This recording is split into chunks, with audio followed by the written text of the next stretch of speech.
Okay, this week's episode of One of a Kind with RVD is presented by FanDuel. As you know, the NBA playoffs are underway and they are cooking. So you can get the massively heavy favorite, Oklahoma City Thunder, reigning champions, for minus 175 if you want to play it safe. Later on in the episode, I'll give you my bet to win the NBA championship and the odds for it.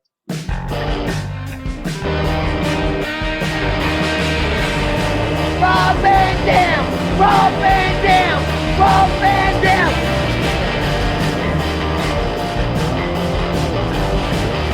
I'm Rob Van Dam. The whole show.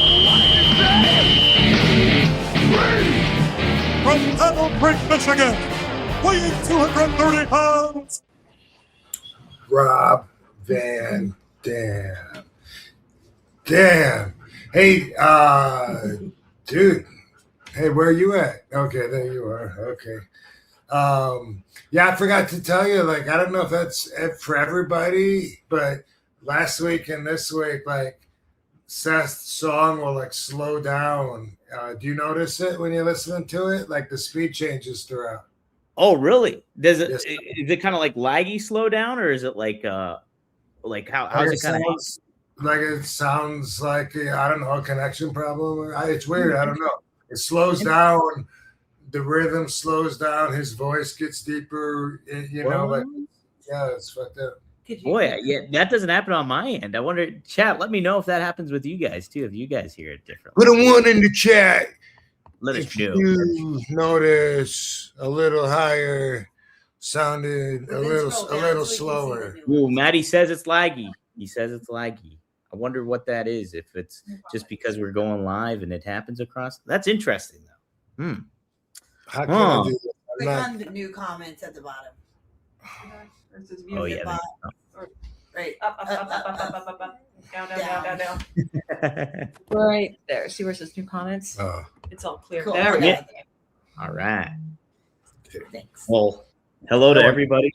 That's RVD, obviously. That's Katie Forbes, obviously. That's Karma and Saba, obviously. But that's cheerleader Melissa over there, too. Hi. Yes. What's up? How's it going? Good. I'm the babysitter today. We're lucky we get to see her all the time. She's always over here helping with the babies. Really? So, that's great. So, like, hey, the more hands, the better, right? Yes. Yeah, she's so helpful. We got It's fun. It's funny. Never in a billion years, I think, I get to grace the RVD podcast because I'm here all the time and I see him do it all the time. But Behind the scenes. Barbie and Lovey here too, by the way, behind. Oh, yes, Barbie Lovey in the house, too. Pretty much the whole family in one room. Yeah. And extra. yeah. And Melissa's, Yeah. and Melissa's pooch, what's your dog's name? Is it Scarlet, did I hear? Is that Yes, it's Scarlett. She's a big girl. She's a German Shepherd and Akita mix. And she's a big girl. She's 100 pounds, and I love her. Huh, Scarlett? Well, You that's doing good? girl. Okay, this Yeah, girl. you want to come up? There she is. Look at, there she is. There What she a is. crew. Oh, glory. Wow. Okay. All right. I'm completely confiscated your seat. I guess she's there. I guess she's behind me. Jeez. Oh, there we go. You're up. There we go. Sorry. I agree with at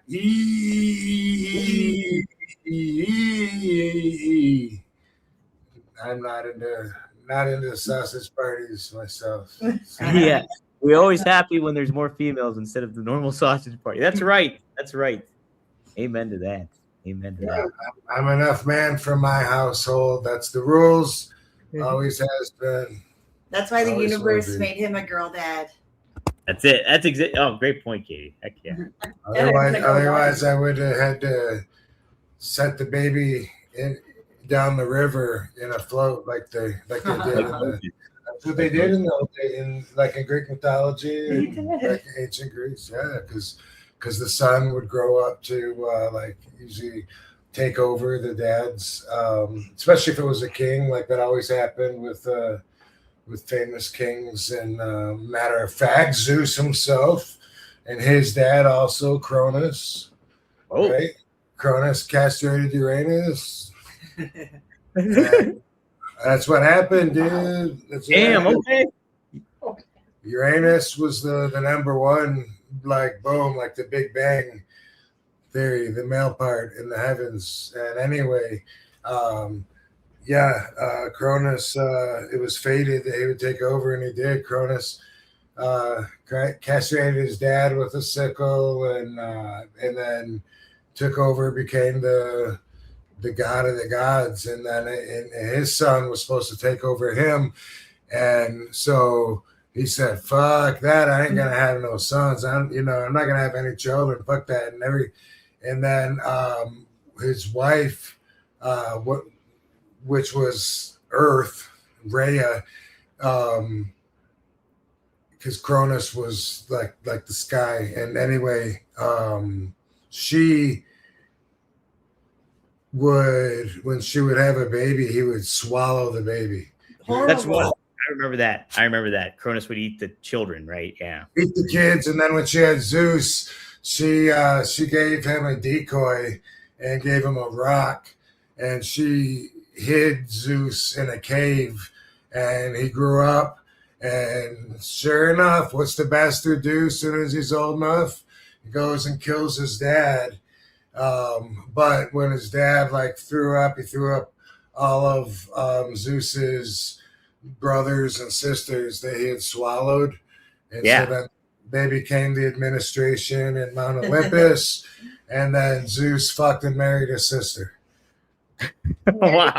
Horrible. That's just a small part that people know, but they don't think about. But Hera or Juno and Roman, she was his sister and his wife.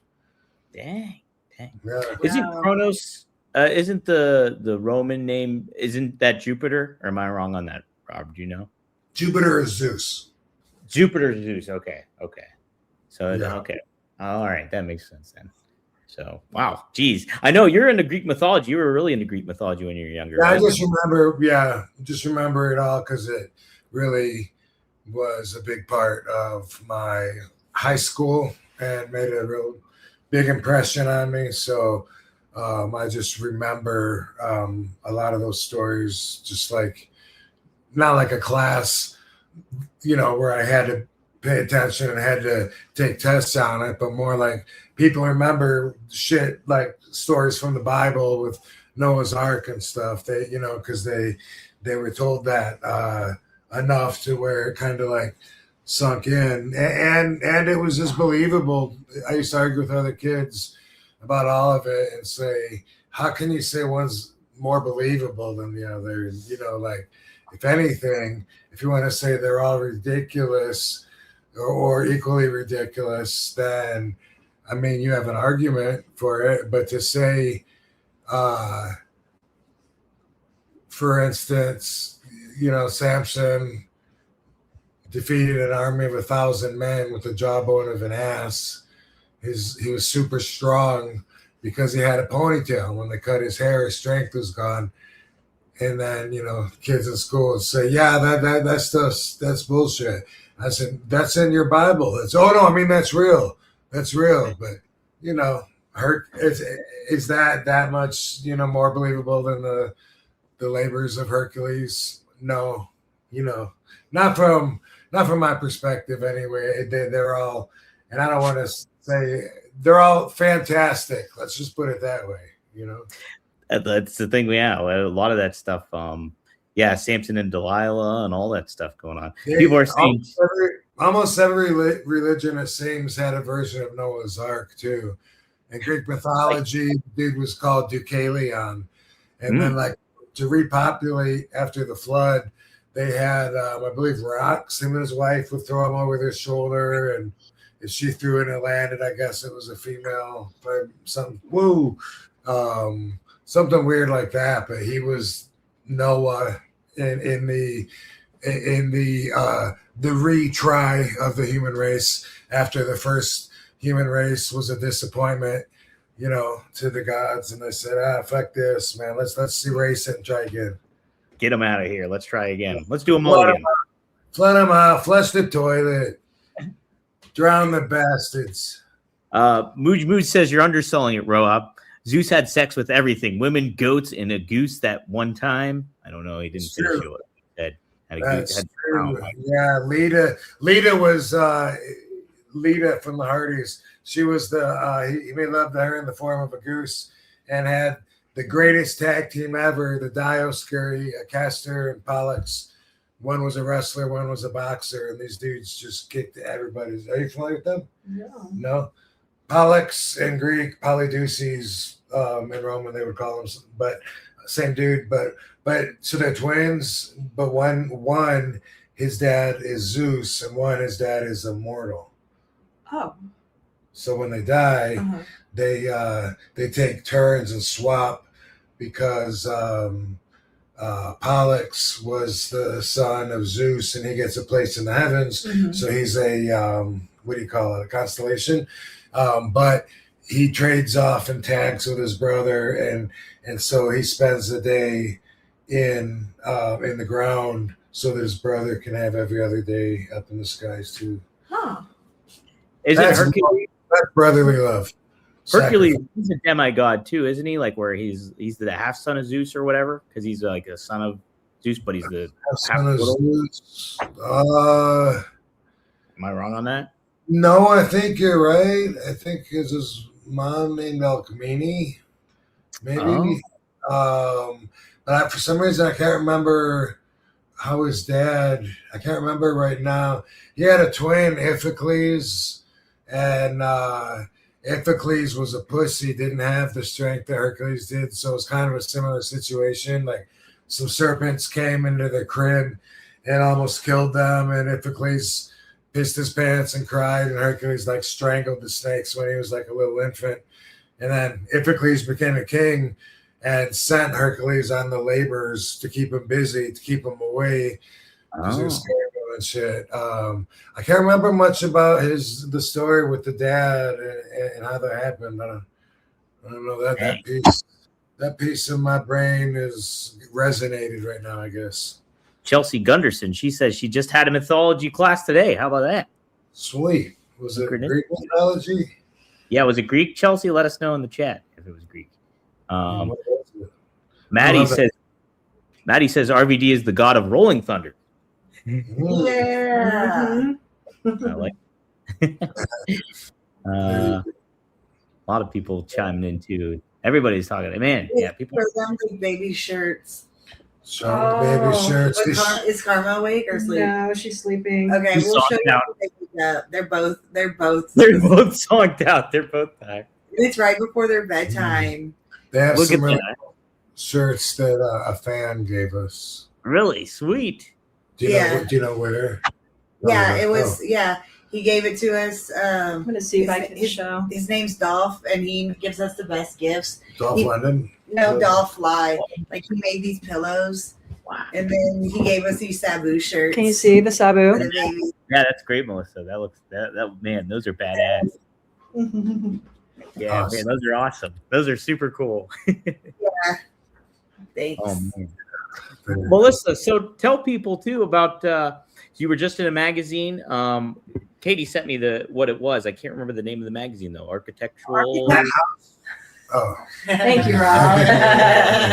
yes. No, it was Architectural Digest. Oh, okay. So yes. Yeah, it looks pretty. You redid redid your whole place, right? It wasn't. You didn't restored it. That's the term. Yeah, it's the magic word, restored. Yes. Yeah. So for those who don't really follow Architectural Digest, that's like the People magazine of homes, of people who have a passion for home design and everything. And yes, I got to be featured in it because me and two of my girlfriends were all vintage homeowners. So we all have homes from the 60s and 70s. My home was actually built in 1962 by Frank and Shirley Schivo. Frank was the original owner of the original Sahara Casino. So I have the Sahara Casino house, And it is famously known as the Lava House because of all of its lava rock detail from literally floor to ceiling all over the house. I always jokingly tell people if Batman had a vacation home, that would be my house, because it feels like just walking into like a massive like 70s bat cave when you go in.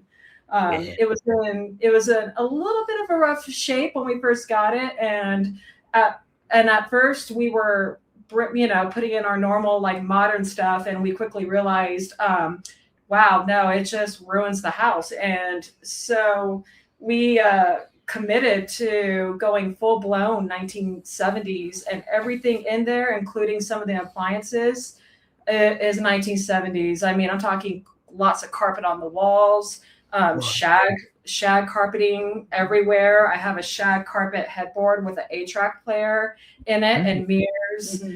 Just the stuff that we have is just really fun, and it's really immersive. When you come in, there's just nothing in there that reminds you that you're in 2026. You step into my house, you are clearly in 1970 when you walk into the Lava House. You can't. Yeah. Katie sent me a video too. Here, I'll play it. I'm going to turn the volume down just so I don't get a copyright thing. But here. Oh, okay. They can see the rest of the video too. Oh yeah. The Lava House. The house has an Instagram account. It's Lava House Vegas. Say that again one more time. The Lava House has an Instagram account, and that account is Lava House Vegas. Lava House Vegas. Okay. Yes. I'll type that in the comment section for people so they can kind of check it out. Lava House Vegas. Yeah. Man, all right. Definitely check that out. Yeah, Melissa, that's like legit now probably my dream house, because I love Mad Men a lot, and it gave me that kind of vibes. And plus, like, Rob introduced me to Casino. I really never watched the movie Casino before Rob told me about it. And so I like tuned in. Yeah, on the earlier show, like I think it was like episode 3, we were talking about it. And when I watched it, I was like, I love that whole kind of 70s Vegas kind of vibe. And, Rob knows I'm big into the like D Martin and the Rat Pack. So it kind of just blends. And yeah, and the casino house is in a vintage neighborhood, not that far from my neighborhood. So it's a popular tourist drive-by spot, if you will. Man, I could imagine. I could imagine for sure. Man, what a great spot, though. That's man, yeah. How long have you been in Vegas? Even before getting the house? Before getting the house, I've been in Vegas since 2016. That's when we moved out here, and we originally moved into a condo that was more of a definitely more of a metropolis Art Deco theme, and we were in that condo also during the pandemic, and it was during the pandemic when we couldn't leave the condo at all. It's when our creative house skills really kicked in, because we were trapped there all day long. And, we told ourselves, like, well, if we're stuck here, we're going to make this a fucking fun house. And we did. We just let loose. And then the Lava House was no different. We found this little piece of gem of a property, and it needed a lot of love. The previous owners tried to like convert it to to modern, and after living in it, we realized, no, you can't do that with this house. You got to go back. Go backwards. Got to restore. Got to embrace it. Now, how do you do the upkeep with the carpeted bathroom walls? Then, like, how does that stay, I guess, clean? I might still be learning that, because those carpets are pretty new. They haven't been up there that long, but I do have a handheld vacuum that I can go. I have I actually have a vintage dust buster too that I can go up and down the walls with. Oh, there you go. Yeah, and then I can do things. I can spray like protectant, like carpet protectant on it on certain areas in the bathroom, if you will. Yeah, I'm sure that's going to be a lot of upkeep, but it's super cool. It's amazing. It's really cool. It's a lot of fun, and it's really hard to leave the house. It's such a creative, very fun space. And even when we have parties or guests over, it's hard to kick them out. We can't get them out of the house. Nobody wants to leave. I've been kicked out of her house. Yeah, she's been kicked out. Yeah. Yeah, it was so much fun. It's like, Jason's off work now. We're gonna have dinner. I'm like, oh, okay. It was like, sweetheart, I'll you've been see here a my- while. I'll see my way out then. I see myself out. No, but great work, Melissa. That's super awesome. It's cool that you got into that too during the pandemic. What a way to kind of occupy your time and like, you know, kind of make the most of what you can during such, you know, when everybody's isolated and out of place. So Yeah. really, really sweet stuff. Oh, it was really fun. It was you know, WrestleMania week was absolutely chaotic because, you know, there were events surrounding WrestleMania and I was booked on WrestleCon and stuff like that. But you know, that also fell on top of Home and History Week, which it's the same week. It's the week of where a lot of vintage home tours are taking place. And so we had some friends from out of town that every single one of them were very popular vintage homeowners, and they came in and that's one of them who made the video, which was really cool. Yeah, so that was a really, like, you know, that was a very busy week, but it was really good, and I'm appreciative of that video. Yeah. Oh, I believe it. I believe it for sure. Yeah, amazing work. I'm super impressed. I'm definitely gonna give that a follow on Instagram for sure. I hope you do. Then you'll have to stop by. I hope you do. I hope you do. Thank Business model reference. Heck yeah. Hey, Rob, geez, we just got a major super chat. Whoa. $100. Solid. New Free sponsor. Diglets. Thank you. Send this guy right to the front of the line. Right to the front of the line there. He says, yo, Van Dam, in honor of Backlash being right around the corner, can you say at Backlash? Remember you did that video? Did you see that, Katie, with Danhausen? He did. Mm-hmm. Everybody says at Backlash, and then Rob's like, at Backlash. Oh, where did we see that? It's a video on Instagram right now. At Backlash. At Backlash. Whoa! I know, but RB Scarlett. Scarlett, come on, lay down. Lovey's in the mix. Sorry. It's your house. Okay, it's a Dog Royal Rumble going down. We know. That might happen. Sorry. No, that's all right. All the poofies, you know, that adds to the elements, I think. All right. Well, geez. Yes. At back. That Well, was so thanks. sweet of you to tip that much. I know. Thank you, Free Diglets. You know what? I'm gonna send you one of the Topps cards I'm gonna give away anyway. So Cool. Yeah, he first deserves gift. it. First gift. Dom's talking this is what about. I'll do for 3 Diglets. I'll pop it up real quick. That's awesome. Make the show a little more fun. Yeah, you're gonna get a DX card. It's actually numbered to 150. So if you 3 Diglets, if you hit me up here, I'll type in my email address. If you hit me up at DP D'Angelo, I'm giving out my email address. Double penetration. I know, dude. When I first interviewed Taz, I was like, I don't remember how I said it, but he was like, "What's your middle name?" I was like, oh. "Yeah." I was like, "PP," and he's like, "Oh, double penetration." I was like, "Dang it, Taz." Yes. So email me 3 Diglets your information, and I will mail you this card. And then also, what I'll do too, I texted RVD about this, is you get an RVD IOU. So what happens if you ever meet RVD in person at a meet and greet, you'll get an autograph for a picture. So check it out. That's nice. Yes. And we'll pick you up in a limo and take you to lunch. That's not on the IOU, just so you know. But How do we know that people aren't just like making these? And well, I put a code on there, Rob. I put a special code that only you and I will know. So It's 420. It's not Is it 420. Is it like a scanner with your phone code or No, it's a phrase. It's a phrase that nobody would get.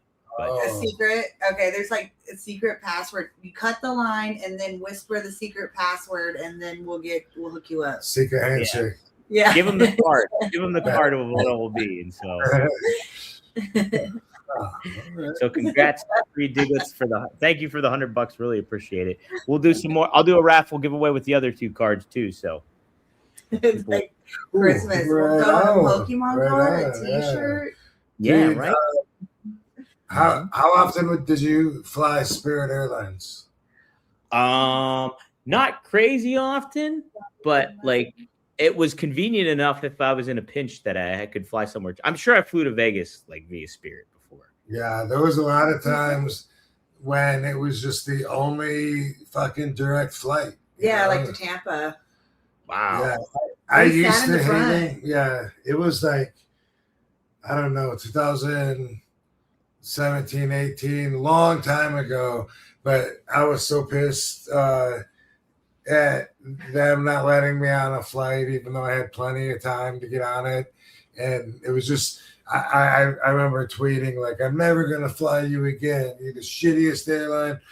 And then a little while later, I was like, fuck, I don't want to have to leave the night before just to ride American Airlines when there's a cheaper flight and I can be there in 4 hours. So anyway, I think a lot of people have stories like that, and they were getting better, right? Yeah, they were getting better. Their planes were like, they had like newer ones with upgrades, and their app got better. Like it used to be so full of glitches, and then it started working really smooth. And also, you could sit in the front and get a big chair for cheap. Yeah, which was like first class. Yeah. And I liked Spirit. Everyone shitted on it. I liked it. I never had a bad experience any time I flew on it. Like it was always, I never had an issue with them, to be honest. Delta's our favorite, but like he said, if it's a direct flight, we're choosing the direct flight, especially in the future because kids. But one time there was a fan at the airport that saw Rob and we were about to board the plane. And he was like, I didn't know you flew Spirit. Doing it to direct flight. Oh, too loud. Does she want her box? Yeah, is there one? Karma. Oh, right here. I got it. Mommy was too loud. That was kind of a surprise. Like, boom, Spirit's out of business completely. They were up in their game. It used to be worse. Do you know what happened exactly? Why did they shut down? Do you know any details behind it? I read that they were denied a bailout. Yeah, bailout. I think it was like $500 million loan to bail them out, and they were denied the loan, and then just couldn't afford to stay in business. Gas prices. Oh yeah, gas prices. Fuel prices. Oh man. And people like you bitching that you had to pay an extra $40 to have another bag underneath. No, they had all those extra charges and shit, right? Like no, I remember that. Yeah, that was the soda you gotta pay. They were trying to survive. That's sort of all that was. The shittiest airline I've ever experienced was definitely either ValueJet or AirTran, which might have been the same company, just changing names. I'm not sure. I'm not sure which would be shittier. They were both. I think it was ValueJet that was like I don't know, mid 90s, I guess, something. But they were so shitty. You could count on the flight being delayed and changing the gate several times. Like that was going to happen, like almost for sure. And it was so bad. I get it mixed up in my head because my friend worked for AirTran, and I know what about Hooters? They were just as shitty. Well, I don't know anything about the Hooters airline. I've never flown on it. Air Hooters? Yeah, I would have liked that. I never did either. I was too young, but I always liked Hooters. I like their food. I like their branding. Yeah. Oh, yeah. She wasn't there for the boobies. Well, that's part of the thing. I like the whole concept of hot girls, and I love chicken wings. I love crab legs. I love Hooters. I love hot chicken wings too. Rob did a residency at Hooters in Vegas, and we lived there in the penthouse for a little bit before we moved here. So that was fun. I'm famous. I remember going as a teenager to Hooters, and it was amazing. Yeah. My younger brother. I don't know if the airline was actually like a commercial, like for everybody. Did they go anywhere besides Atlanta to Tampa or something? You know, I don't know. I was young. Yeah, who knows? I worked there for a little bit, and you can wear skates while serving food, and I love skating. Yeah. Better not do that on the airplane.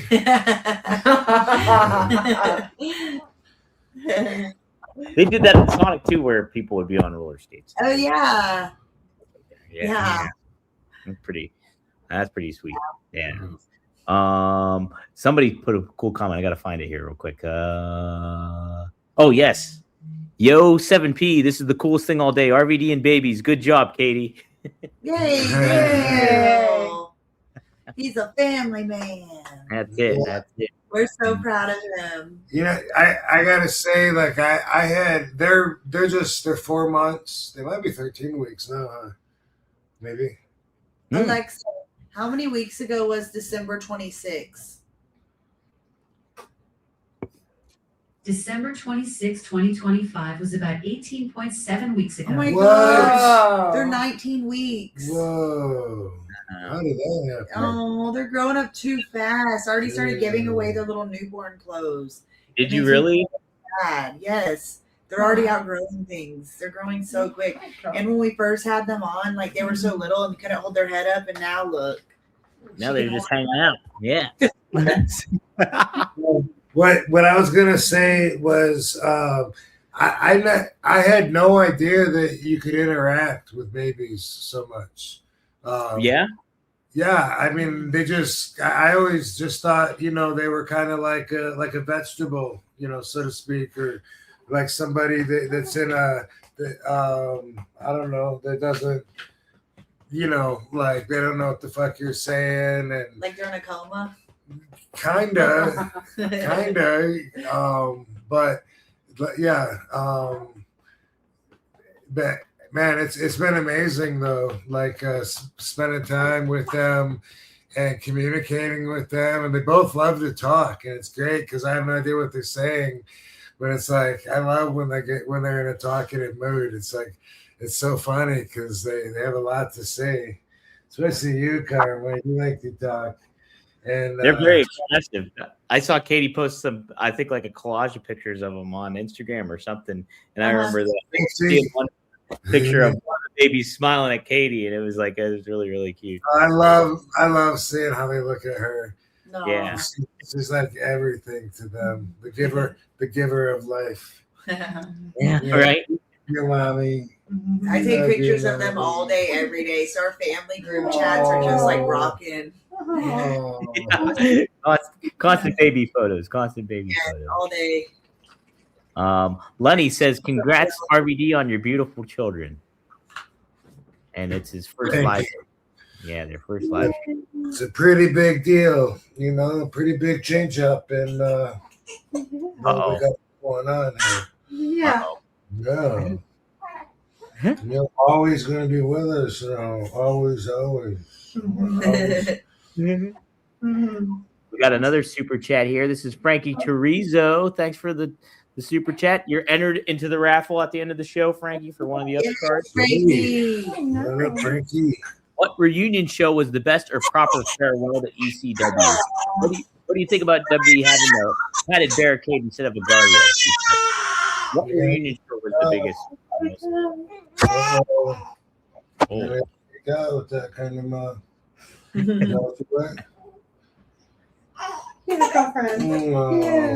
No wonder she's already starting to teeth, huh? Yeah. Carla's already teething. Really? Yeah. So she's so fussy sometimes. Yeah. So I couldn't hear that question. What was it? Try the bottle. What reunion show was the best and proper farewell to ECW? Okay, what?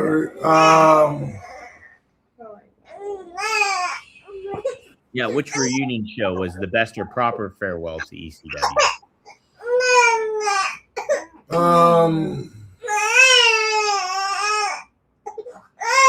I can think. trade you babies. Okay, I'm gonna trade. Oh boy. Mm-hmm. Godzilla's coming out. He's going for it. He's going through it. Yeah. I think, and I know that a lot of people aren't gonna have the same opinion, but when I think about it, I think that what we did there in WWE was the best. You know, both 2005 and 2006. They were, in my opinion, excellent shows. They really showed what made ECW different than their current weekly product at the time. And there was a few things here and there. There's a few guys that maybe weren't originally CW that were on the card. There was, the interaction with the WWE putting their, their stamp on it and appearing. But overall, though, when I think about it, and I really don't know that much about the Shane Douglas reunion show, Hardcore Homecoming, I think it was called, or whatever, because I wasn't there, never saw it. I don't know. So I'm not really even giving that one a fair comparison, but I'm thinking about the TNA one, which was really cool that we were able to bring it back again, on another platform and celebrate it. That's what it was for me. But I think definitely either one, the 2005 or the 2006 Hammerstein Ballroom shows, I think were just like the biggest way that we could have said goodbye, even though we were saying hello. Yeah, no, I think you're spot on. I think those are the best kind of like quote unquote reunion farewell shows for sure. Like, because it exemplified what ECW made ECW stand out from a WWE brand or even WCW and stuff. So I thought it was a great balance for sure. He also asked you too, what do you think about WWE having the padded barricade instead of the guardrail, like ECW? I'm at this point, I'm kind of used to it. Originally, I didn't like it because I'm hardcore, so I want hardcore. I miss being able to, use that as a weapon and throw people into it, pull on it and have it, manipulate it so that, because of the way that it bends and you can shape it, whatever. But at this point, I'm used to it. I think it looks cool.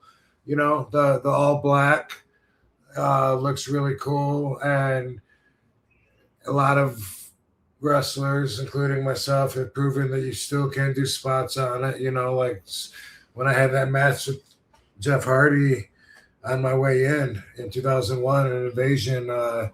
He went out. He used to run on the top of the barricade and then jump off on someone somehow. And so I knew that. So to counter, he jumped up and we started running. I jumped up there and I clotheslined him on it because we were two people that would be able to do something high risk and high athleticismly required.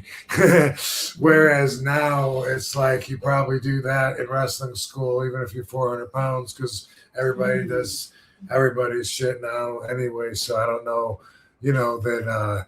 But then it meant something more. And anyway, I'm fine with it.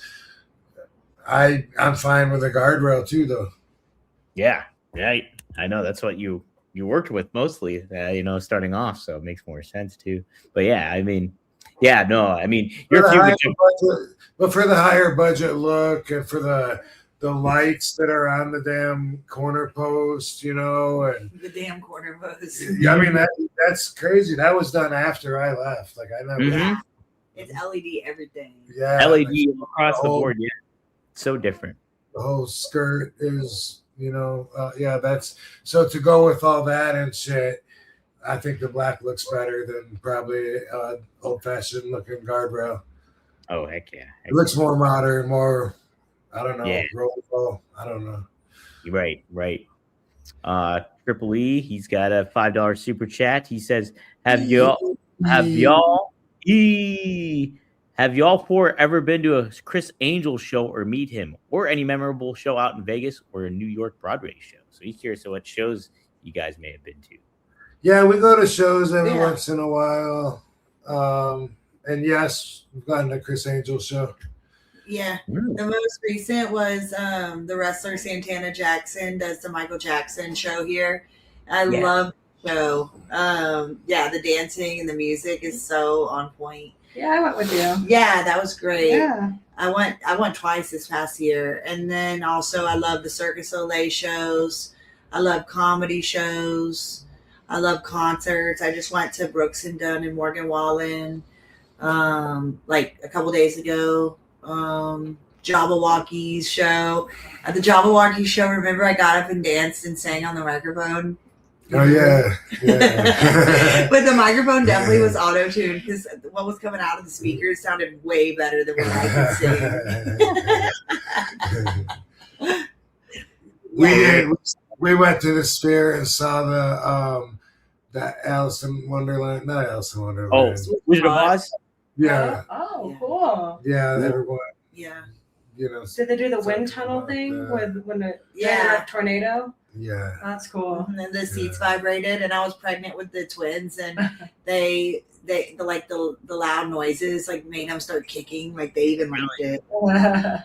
We should go out a lot more than we do, I always say. But used to be like when I would come to visit Vegas, then you stay out because you're not home. You know what I mean? And I'd do like 4 days, burn myself out, and then have to go back to LA and recover. And now I'm like a homebody. And like when I go out, I can't be home. So that's the thing going against it. And then, but also, there's certain things that if I go out, I have to accept the fact that that trouble could happen. It's not going to happen at home, but it could happen when I'm out. There's a lot of idiots. There's a lot of drunk people. There's a lot of people making bad decisions. And depending on what kind of place we're going to, there's a good chance we could run into some of those people. And when I went to the concert the other day, I was like, I have to go because I love those people I listed. But then I was like doing the math. I'm like, oh my God, I'm only going to get this many hours sleep because I got to wake up with the kids. Yeah. So it made it harder too to go out because even if I have a babysitter, I still got a parent the next day. Yeah, right. It's like it would be like going into work. You still got to work the next morning. And stuff. Exactly. If you want a recommendation and you're coming to Las Vegas, if you haven't seen this hypnotist show, it's at the V Theater, which is right there at the Miracle Mile Malls by Planet Hollywood.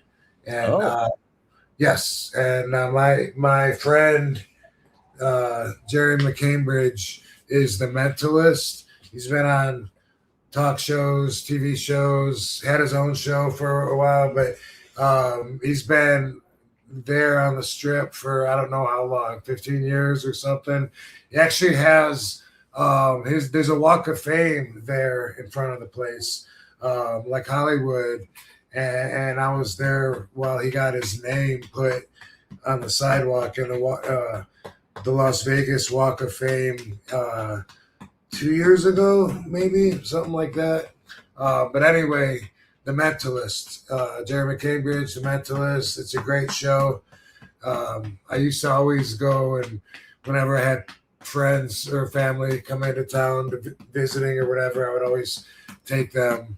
And now I haven't gone in like over 6 years, and What? yeah, We used to go all the time. I know we need to.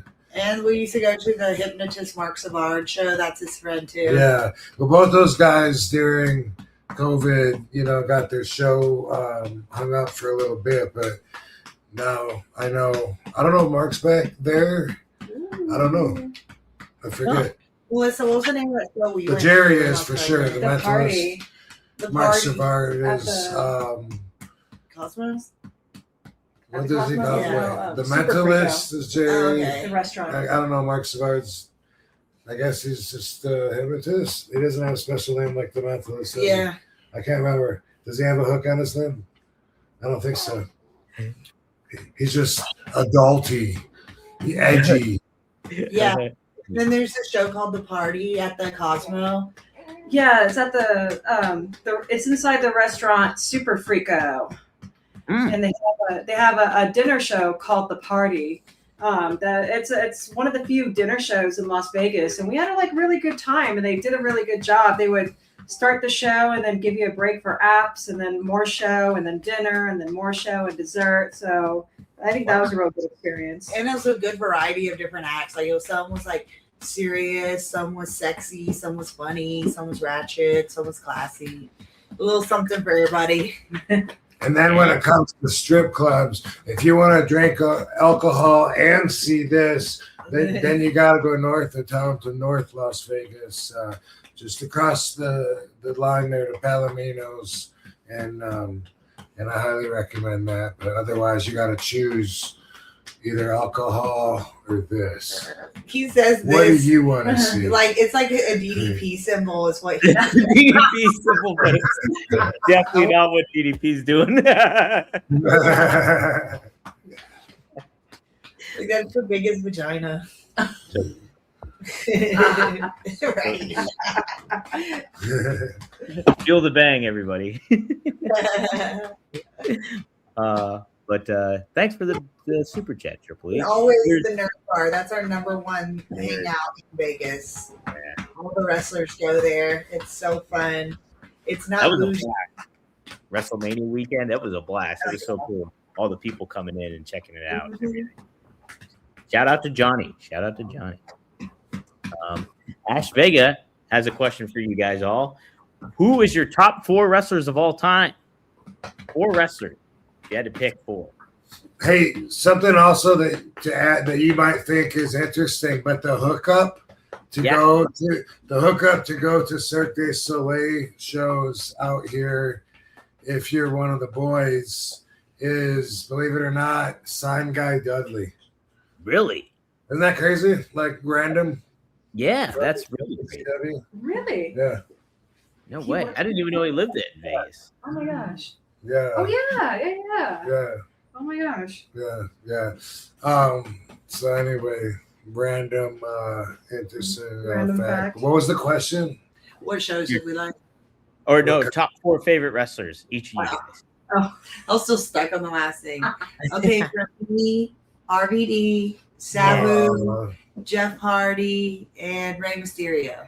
Good ones. Great ones. I love High Flyers. That's Yeah. a good list. That's a real good For one. favorite wrestlers, just any Any. of all of them. Okay. Melissa can go while you're thinking. Okay. Who's your 4, Melissa? For top or For just for favorite or for favorite. whatever? Favorite. For favorite? Yep. Oh You don't gosh. have to say Rob because he's here. Yeah. I can say Rob because he's here because I get to play with the babies. That's why. Yeah, there you go. There we go. Yeah. RVD, Karma, Saba. No, Katie Forbes. Katie Forbes. There it is. Let's I hear it. got better say Katie first. And mine's cheerleader Melissa. Yay. There you go. Sabu, Brock Lesnar. Ooh, nice. Ooh. Ooh. I'll go old school. I loved IRS, Mike Rotunda, Ooh, Mike Rotunda was cool. great. and the model Rick Martel. Those Yes. I love those two when I was growing up. For some reason, they were just so clean. Like they were very crisp and clean in the ring. Yeah. Yeah. I didn't know model Rick Martel too. He became a real estate guy, a big real estate guy. You're kidding, dude. Man, he just disappeared from the business, and like until recently, like I wondered what happened to him because like I never see him at conventions or indie shows or anything, and yeah, I thought he was cool. I liked the Can-Am Express, Tito Santana, and Strike Force. Was that when they were Strike Force? Strike Force, yeah. It was Can-Am Express.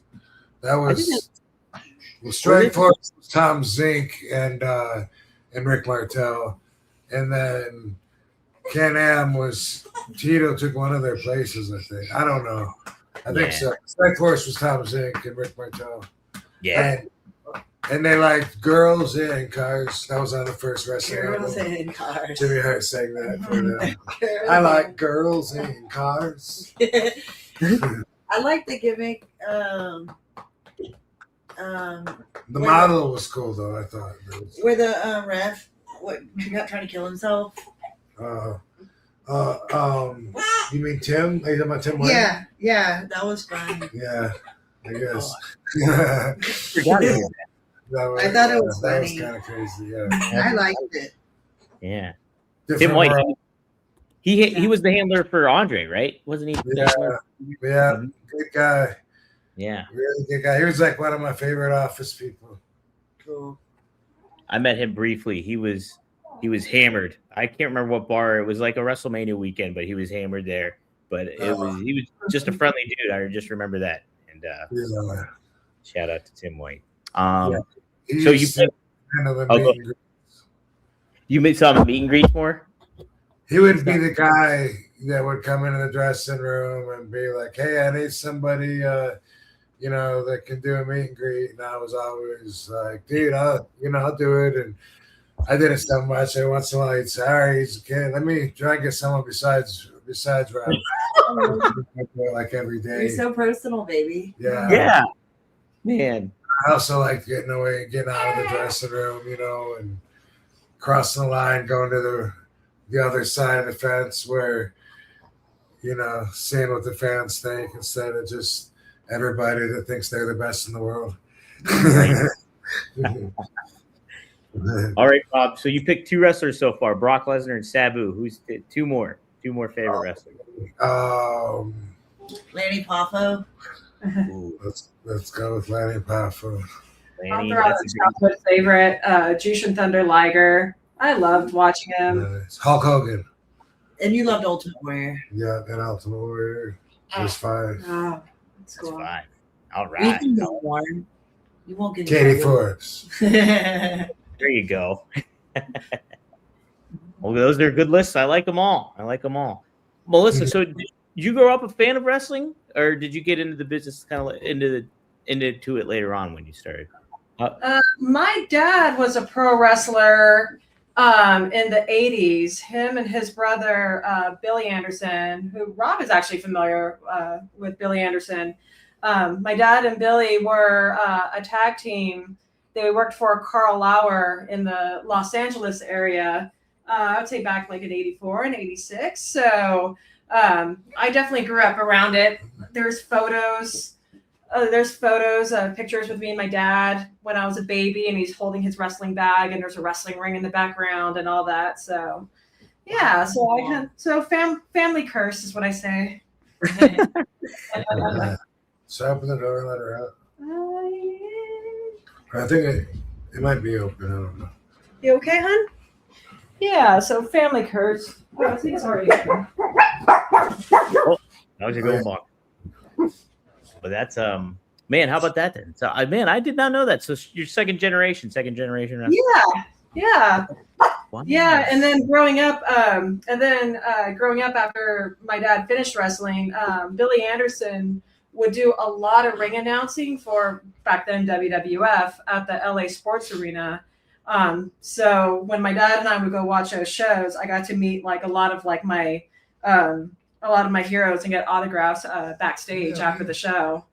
I actually have a Shawn Michaels autograph that's probably over 20 years old by now. How about that? Yeah, I think he was an intercontinental champion at the time. Dang. Okay. Yeah. That's a lot. That's a ways away then. Man. Yeah. So who were you trained by then? Who trained you a lot?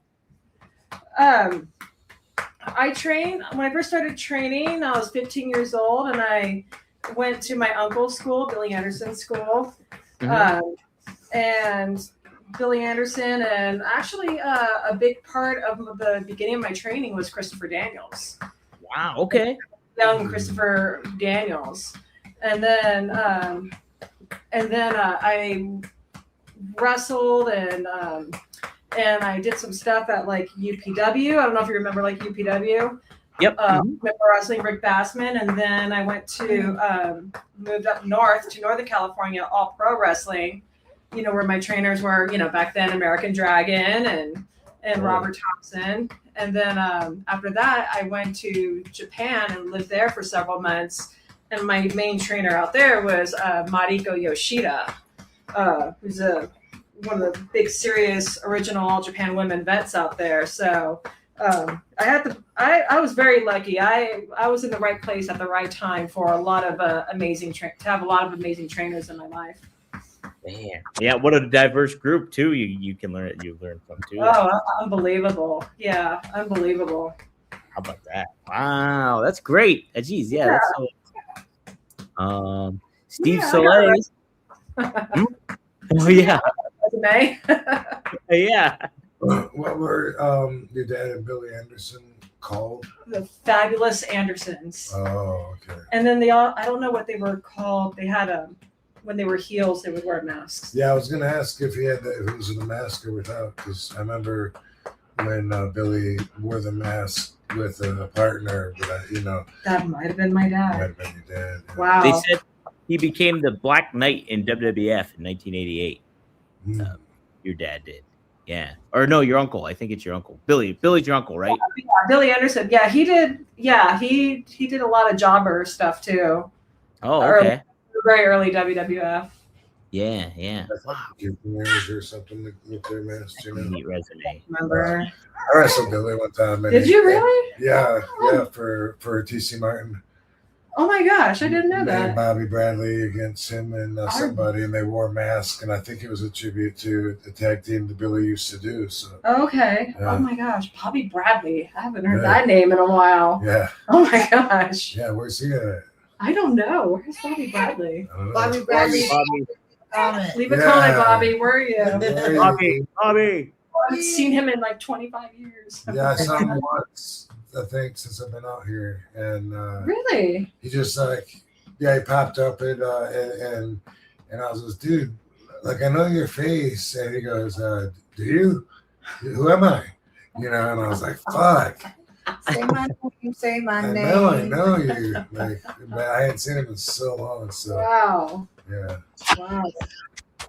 That's the neat thing about wrestling is like you guys don't see one another for a while, but then you can connect pretty quickly if you guys. It's such a wide world, and it's it's unfortunate you guys don't get to see each other as often, but like.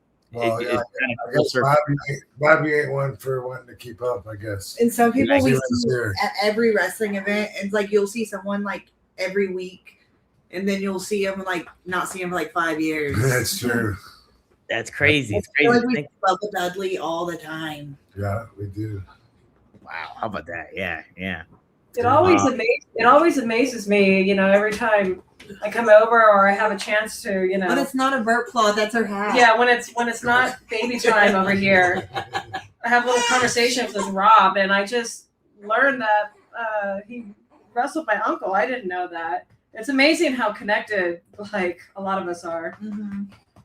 And it's wild to think too, like Rob, like when he started off like in the early 90s and stuff like that. And like you're going up against guys like Greg the Hammer Valentine. And I think that just blows my mind because it's like cross-generational wrestlers that I associate from different eras. And they're just I grew up watching him. So he was definitely a different era. Yeah. Yeah. Pretty neat to experience all that. Yeah, did you ever see the NWC that TC Martin did out here in Vegas at the Silver Nugget Casino? No, I didn't. Oh, I just saw the Silver Nuggets being torn down. And it's been like, we used to wrestle there that was like in 95, I believe. But anyway, it was a TV show, NWC, that TC Martin had going, and he used a lot of ex-WWE wrestlers, and also used that guy, Buffalo Jim. Yes, I remember Buffalo Jim. Yeah, I visited his school. Buffalo, actually, I think he took over from Buffalo Jim. Buffalo Jim had the territory of running the shows in Vegas at the Silver Nugget, from what I understand. And then somehow TC Martin took over when I came in, and Buffalo Jim was still there. I remember him giving going and getting Sabu and Godfather from the airport, like giving him a ride or whatever. And I didn't really know him that well. Interesting. But, yeah. But anyway, Billy Anderson was part of that, though. He was the that makes sense. And Buffalo Jim interviewer. Yeah, man. Yeah, Las Vegas back then was definitely cliquey too. When I was young, my dad and I used to come out to Las Vegas and visit Yokozuna and his entire family, and I always thought that was amazing, and especially Yokozuna's vehicle. I think it was a Lincoln, like a maroon Lincoln that he had with his name embroidered on the back seat, and it was just, the inside was just like accommodated so amazing for his size. Those are my childhood biggest memories. Wow. Yeah. How was it interacting with Yokozuna? If you made friends with Yokozuna, him and his whole family treated you like a part of their family. It was incredible, just so hospitable, and his whole family's amazing. They worked all over Vegas, so the Samoans, they roll big. Yes. All over town, so they had like the hookups everywhere, and that was amazing. So much fun. Just so much fun. Man, yeah, what a wild way to be raised up too, in the wrestling world. As a kid. I know. Isn't that? Yeah, it's, you don't think about it as a kid, but looking back, it's like, oh, wow, it's different. a little different. Jem the Dom, Soldier Boy, I seen, appreciate it. Oh, and this dude says this might not be a dude, but it is. My wife and I have 3 couples that had babies on Monday, the 4th of May, and wild because none of them even know each other. Wow. That was crazy, baby crazy kind of day. Yeah. Baby crazy kind of day. I know. Yeah. Oh, Happy Days says holy babies. Oh, I know it's your bedtime. It's crazy how quickly hot moms with babies became more of an attraction instead of a undesirable. Like, oh no, she's got a baby, and now it's like, oh, she got a baby, maybe she can help out. I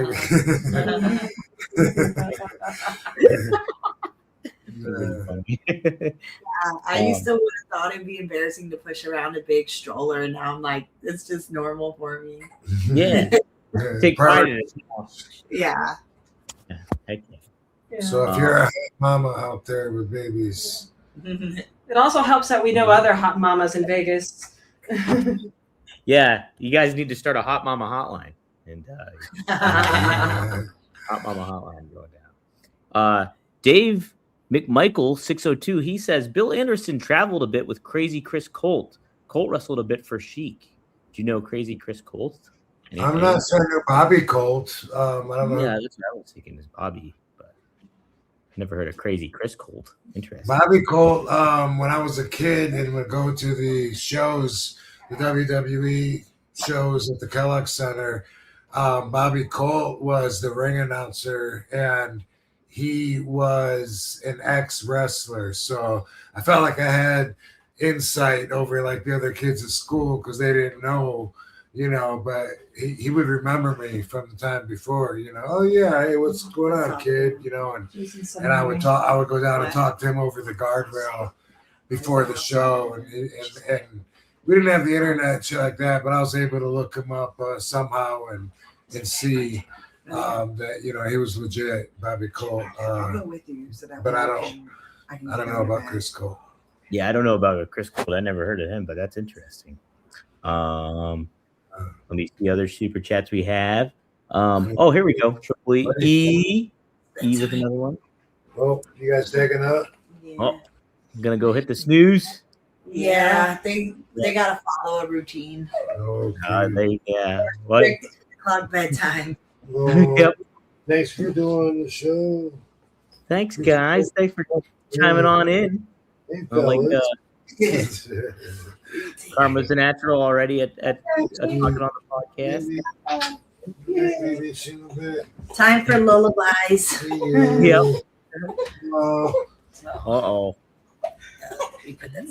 Thank you for having me. Yeah, thank you, Melissa. Is there anything you want to plug, or besides the Las Vegas Instagram and stuff, or is there anything you want to get over?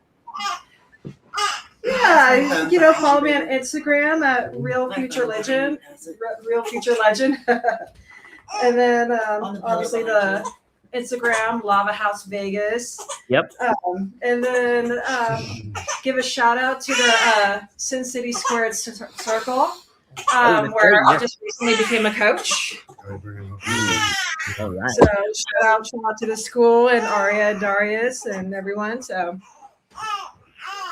Are they having people sign ups? Are they still having sign ups for trainees or anything? Yeah, I believe they just signed up their first few students, and then I believe classes are going to get rolling probably around in June.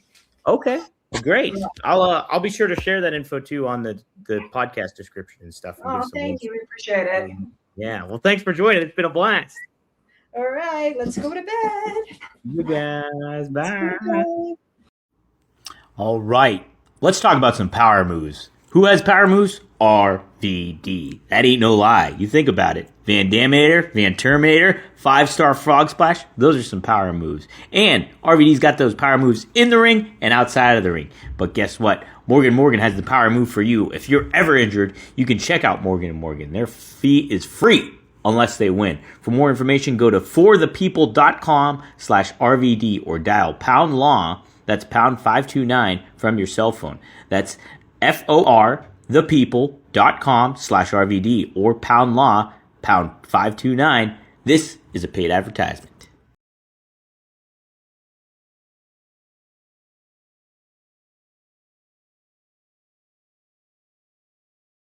Bye, All right. All right, see you. See you. Have a good night. So now it's down to RVD and Barbie. Yeah, me and Barbara. It's always down to me and you, isn't it? We're always the last. Yeah. Look at Barbie. Barbie's the best. Awesome. Triple E, he says, could you please retell the Umaga kick story? LOL. Zillifa, too, his son, would be a cool guest. His work on the indies is like a thinner Umaga. LOL. The Umaga kick story, Rob.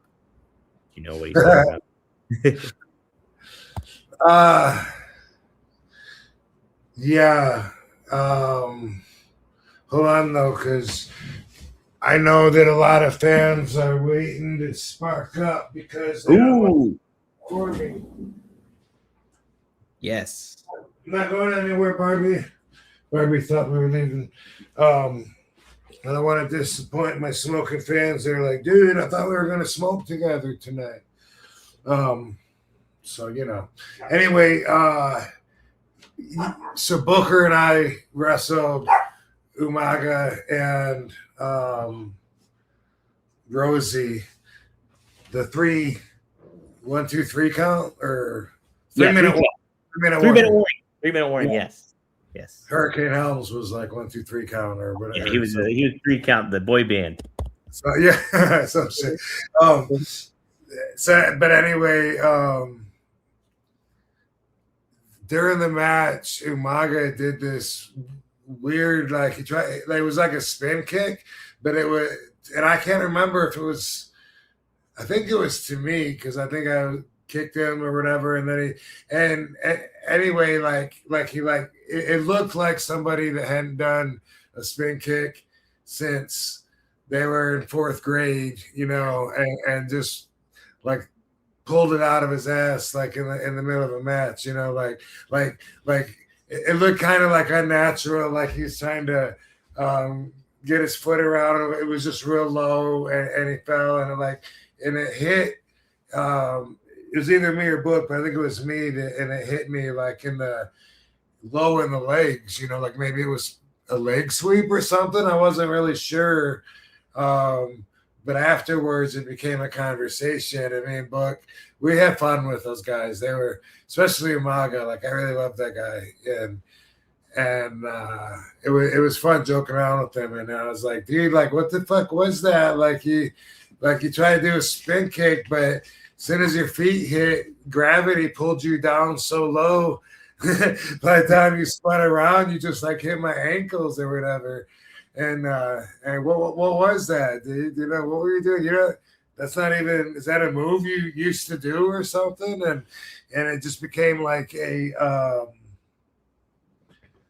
joke, an inside joke. And then the Red Hot Chili Peppers had a song that would play on the radio at the time where they say something to the effect of "Can't Stop Addicted to the Shindig," maybe you're saying? I don't know. Yeah, yep. Mm-hmm.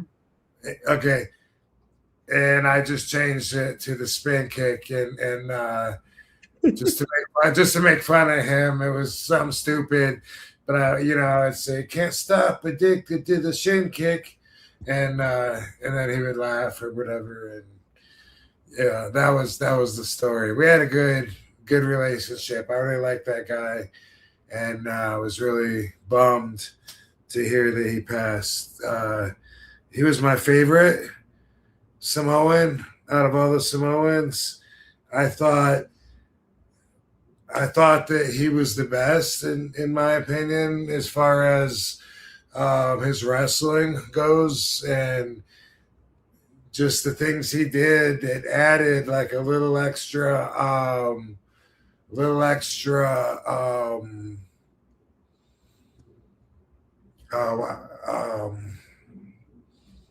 I don't even know what the word is, but he found a way to make it extra, and it was in the moves, and it was in the way of his execution, and I just thought this guy, really has it, and I was a big supporter of his, I like Rosie too, but for me, Umaga was just like stood out, and he had a great sense of humor, and I like joking around with him and stuff. And when I knew him and was working with him, he wasn't taking somas and shit like that. So I was surprised to hear that he went down that path, but not really surprised. It's the lifestyle, and everybody is just one night away from saying yes or saying no, and deciding to fucking give that lifestyle a trial run. So, not shocked, but yeah, that wasn't the guy that I knew, wasn't the kind of guy that usually passes like that. Those guys they pass out everywhere. They become kind of like irresponsible, where they can't really care for themselves, and they go off the deep end and get worse and worse, and then and then you see it coming. But with this, I wasn't around him. I wasn't with the company while this happened. It was in between one of my runs or whatever, and I don't know who he was hanging out with, but I understand that that the muscle relaxers were a part of that routine at that time for him, and the somas and I understand that's what got him, and it always is when they say wrestler OD'd on pain pills. It's almost like 99% of the time I would say it's not pain pills. It's a combination. Maybe pain pills were there with the somas, which are muscle relaxers, and maybe people don't care. But it's a big difference. A muscle relaxer relaxes your muscles. Yeah, Luis Piccolo used to tell me, don't worry, the doctor said it only relaxes your voluntary muscles and your heart is an involuntary muscle. That therefore I'm safe. Don't worry, I'm not gonna have a heart attack or die from somas. And he lived with that comfort. That was comforting to him. But pain pills is something completely different, and a lot of times, wrestlers, have gotten to where they take incredible amounts, 65, 85, 10 milligram or more pills in a day, and they didn't die. But if they ate that many somas, they would probably die, depending on what their tolerance was. But that would definitely kill most people with a reasonable ability to get themselves around. Anyway, back to Umaga. Miss the big guy, and that I'll think of him whenever I hear that song. Can't stop it. Do the shin kick. Do the shin kick. I like it. Yeah, shout out to Umaga. He was great. He was really great. And and I know you speak highly of him, and I've heard other wrestlers speak highly of him too. So for sure. Everybody is smoking up here too. There's a lot of Maddie's obviously doing it. Mike Martin, he says, "Oh snaps! I'm about to light one up now too." So everybody's getting engaged. Get our smoke on. That smoke That's on. really good tasting weed too. Don't know what it is, so don't ask. That's the first thing I do when someone says they don't know an answer, is I ask right away. Yeah. Talking about how I'm wrong side of town.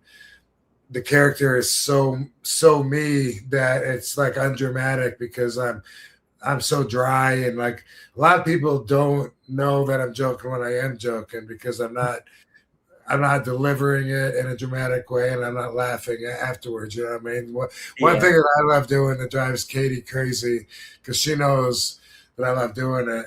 But if we're talking and you say, "Man, I can't tell you the last time I saw that guy," first thing out of my mouth is, "When's the last time you saw him?" I can't tell you. Yeah, and usually people don't know. I'm joking. They'll be like, "Oh, must have been 7 years." Like, I don't know, and I'm just like, "Oh," but that's just like I'm prompted to, like, I feel like that's an invite. Soon as someone says that, soon as someone says, "Dude, I know this guy from somewhere. I can't really tell you where," I'll be like, "Where? Where you know him from?" And then I just let it go, whatever they think. But then they're like, "Oh, man, I wish I knew." It's a good point. Yeah. Think about it. I gotta think about it. Don't I sound like a hoot? Don't you wish you could hang out with RVD 24/7? 24/7 on 420 or at 420. I can't tell you, man, the last time I smoked that much. When's the last time you smoked that much? When is? Try that. Try that. Nobody like when someone says they can't tell you something, immediately ask them for that information. See how they react. That's like the comedians that you like. You like Stephen Wright, right? That's one of the comedians you like. Right. Yeah. And then Mitch Hedberg too. You like Mitch Wright too? I love Mitch Hedberg. Yeah. Mitch is great. Mitch is really great. Was that you that sent me the footage of him the other day talking about turkey? Yeah. Yes. That was me. Yeah. Really great. I was not familiar with his comedy until like later on. So like kind of hearing some of his jokes and stuff like that. I'm like, man, that guy is super clever at what he was doing. Super clever. Yeah, I didn't know him until after he was dead as well. Some people compared. Some people that went to see me doing stand-up compared me to him, and then I was like, oh, I looked him up. I was like, dude, I love this guy. Like, we could have been friends. Although I guess he was into heroin and shit, and it's not really my thing. Not your cup of tea, that's for sure. Triple E, he's got several super chats. So Triple E, you're going to have several entries into the thing. I do want to relay this one. Steve Soleil, I'm going to give you a free entry into the thing too, because $5 was the minimum to get in, but you did a $2. But I didn't get to tell Katie that you said this. My wife said, Katie's pretty. Congrats on the babies. I will screenshot this and send it to Katie after the show's over. Just so she I'll tell them. She knows who Steve is too, because when at the last OWA show, and where the fuck was it? Seems like it was New Orleans, but that don't sound right. But was it Vegas? No, somewhere on the road. I only did like 3 of them, and then ended up really not liking the guy that's in charge, and just a lot of disagreements where it was just we're not on the same page or whatever. But anyway, I was drinking and was very talkative, and she said she couldn't pull me away from Steve at the autograph table to leave at the end of the night.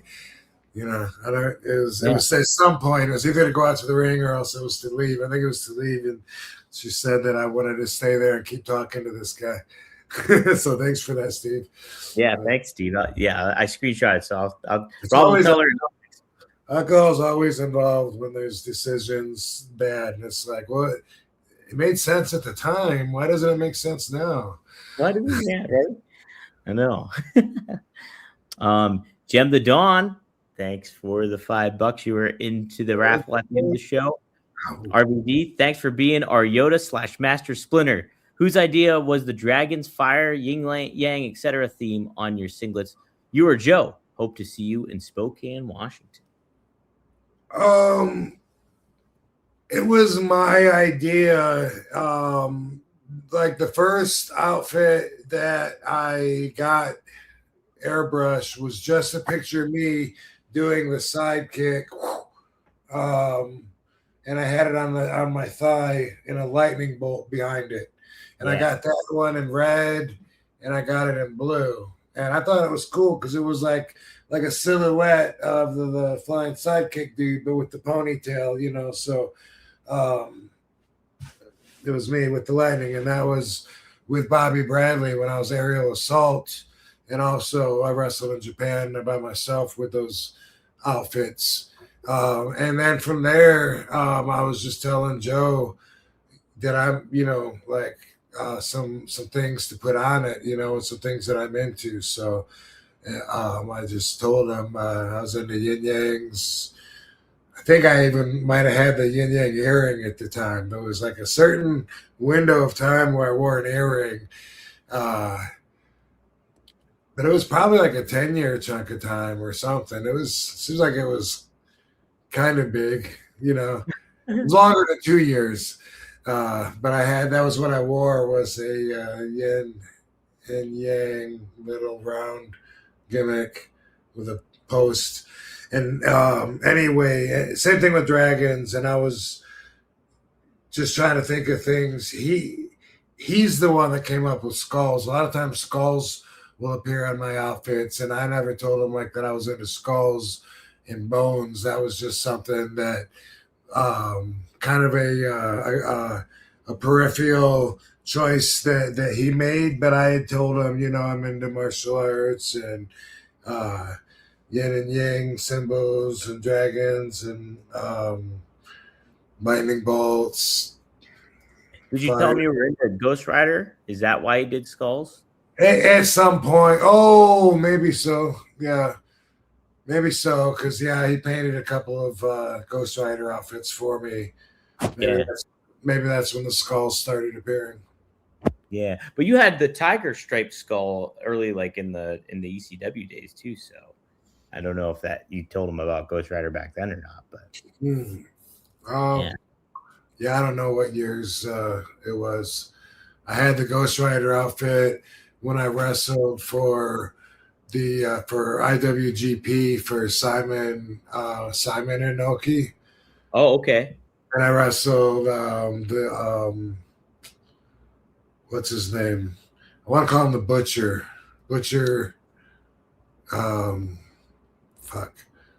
Anyway, It was a 3-way match, but he's like a death match dude. And Necro Butcher. Thank you. Yeah. Welcome. You're welcome. Mm-hmm. Whatever year that was, I had the Ghost Rider outfit, and it was new then. Yeah, how about that? All right then. Well, cool. That good intel on that. I'm glad we got more details behind the singlets for sure. All right, let me make sure I cover. I know we have a few more super chats here. Triple E will follow up with this one. Y'all have any advice for people for it being Mental Health Awareness Month? Yeah, mental health awareness is a good topic to always cover on here. Rob's sure. Mm-hmm. Sure. I think that to take a conscious effort to be aware of your mental health is something that everybody should do. They don't always, like basic thinkers, a lot of times, unless they're dealing with issues themselves, it's something that I don't think is easy for them to think about. It's easier to just let things happen. But you got 3 components. You got your mind, you got your body, and you got your spirit. And they're all very much connected. And to be balanced, you really have to have all 3 areas healthy. And I think that a lot of people, if you had to pick one of those 3 and say, what's your weakest? What's your weakest area? Is it your spirit? Is it your health? Your mental health, or your body, which is your other health? Is it? A lot of people, I think, if they're honest with themselves, can look at that, and then they can say, well, I guess my weakest area is this. And then guess what? You can maybe be aware, focus on it, try and bring it up to par so that you're balanced. I learned to do that through going through some depressing times myself. And it's like, if you're in the gym and you're doing good, then maybe you got the body thing down, and that's routine, and it makes you feel good. That keeps you sane, keeps your positive energy going, it keeps you healthy. When it comes to your spirit, that's all individual. Like really, that has a lot to do with your outlook and your perspective. And are you happy? Are you feeling good? Where you at as far as that goes? And that's really a lot of people, their spirit's down. Hey, it takes some awareness to realize that sometimes it could be one of the other components that's bringing this down. So in other words, your spirit could be down because you have some issues with your mental stability. And then, and because it's all balanced, it all affects everything, and it bleeds over the line into other areas. So keeping your spirits up, try to be happy, try to look at things, try to be grateful, the attitude of gratitude, try to be around things and people that you love, try to think more about them than worry about problems you don't have control over and being angry at things that you're doing nothing about. When it comes to mental health, man, a lot of it can be your spirit. Like a lot of times people just can get like so down, so disgusted, so discouraged that it affects their mental health, and they start developing paranoia and just looking at life in an unhealthy way.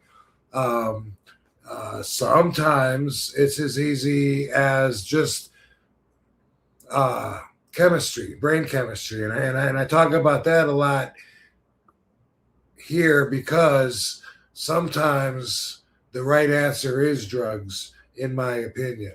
Sometimes there's drugs that can fix a chemical imbalance in your brain.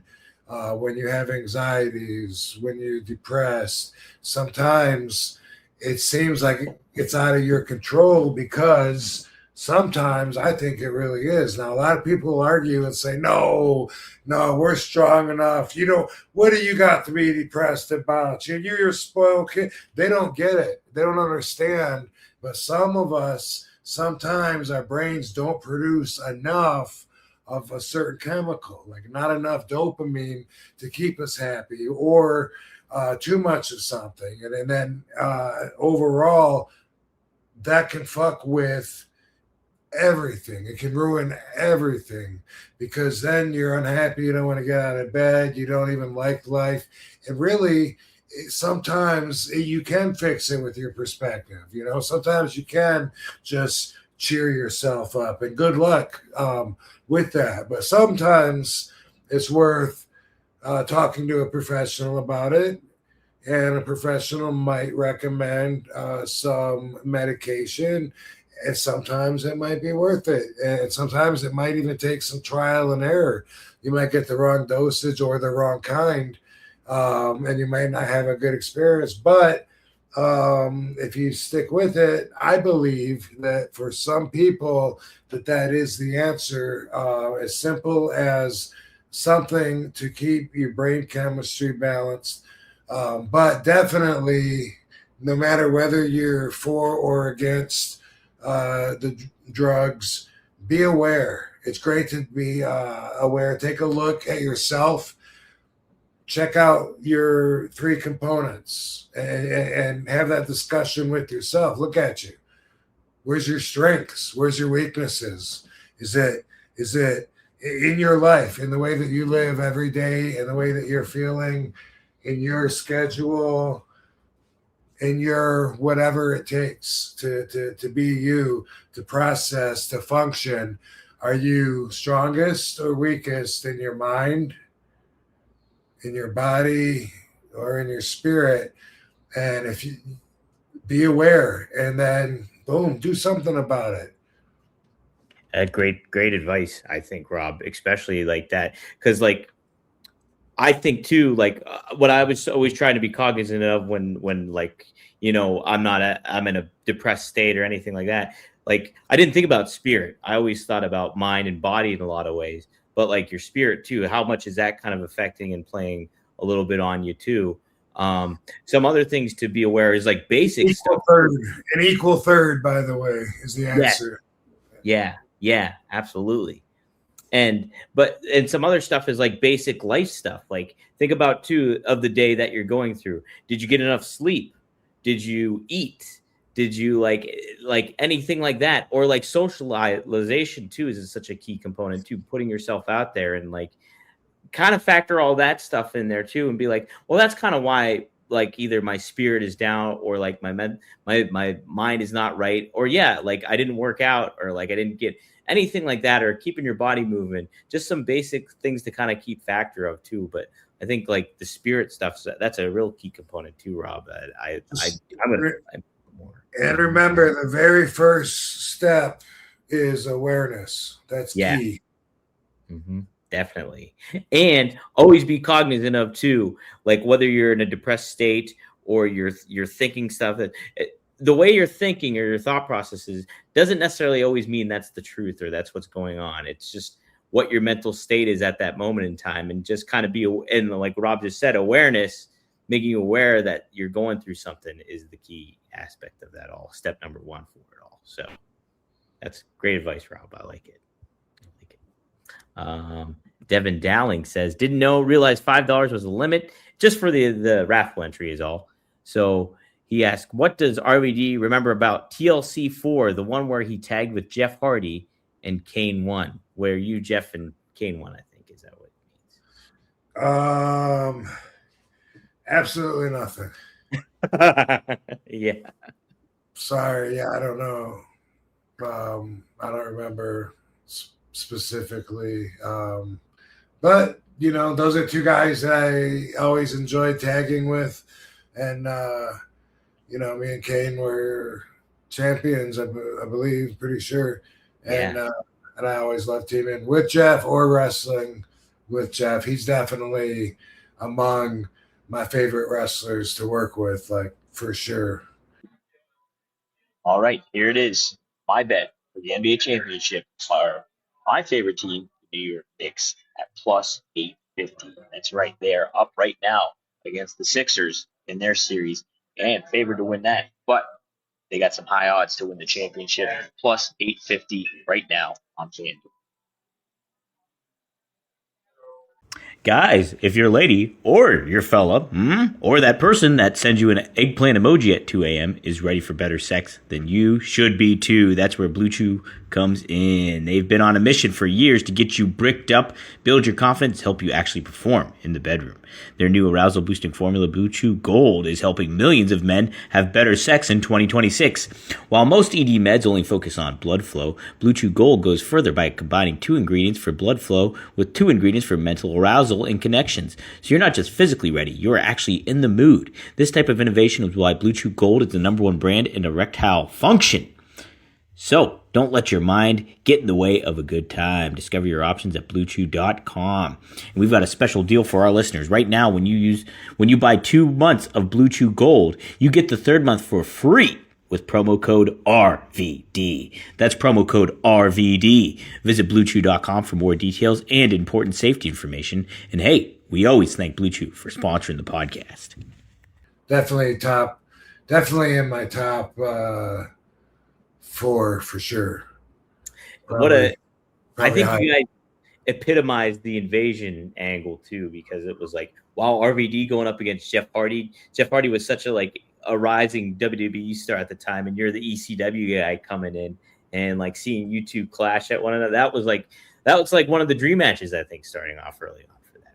And like you guys tore the house down with that match. We were both used to getting a lot of pushback because of our styles, and both kind of hated like the traditional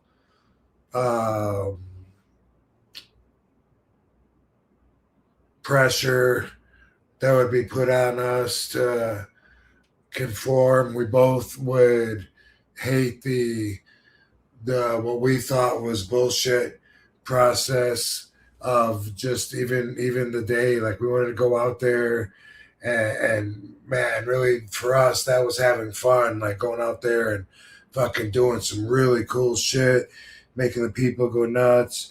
And we had our own idea on how we could do that. And we always felt like we had other people, talent office right above us that always like wanted to keep us down, and that didn't approve of our ways. Like we both had that in common, you know? Yeah. And the thing too, like you guys complimented one another so well because you always talk about like the little in between stuff and the little details, like not in between the wrestling aspect of it all. And I think that's great. But then Jeff was such a good like seller of things, like fighting from underneath and everything like that. And I think you guys together like that really enhanced the match too. And plus, like just being deliberate and stiff, like in how you wrestled too, just added to it all. So you guys were just a match made in heaven. Yeah, that was a great match. I really enjoyed it. Yeah, heck yeah, man. Glad they got it on film. Yes, correct. Triple E asked you this question early on. If you were to wrestle the king of the indies, the man with the deadliest right hand, Marcus D'Angelo, who's going over?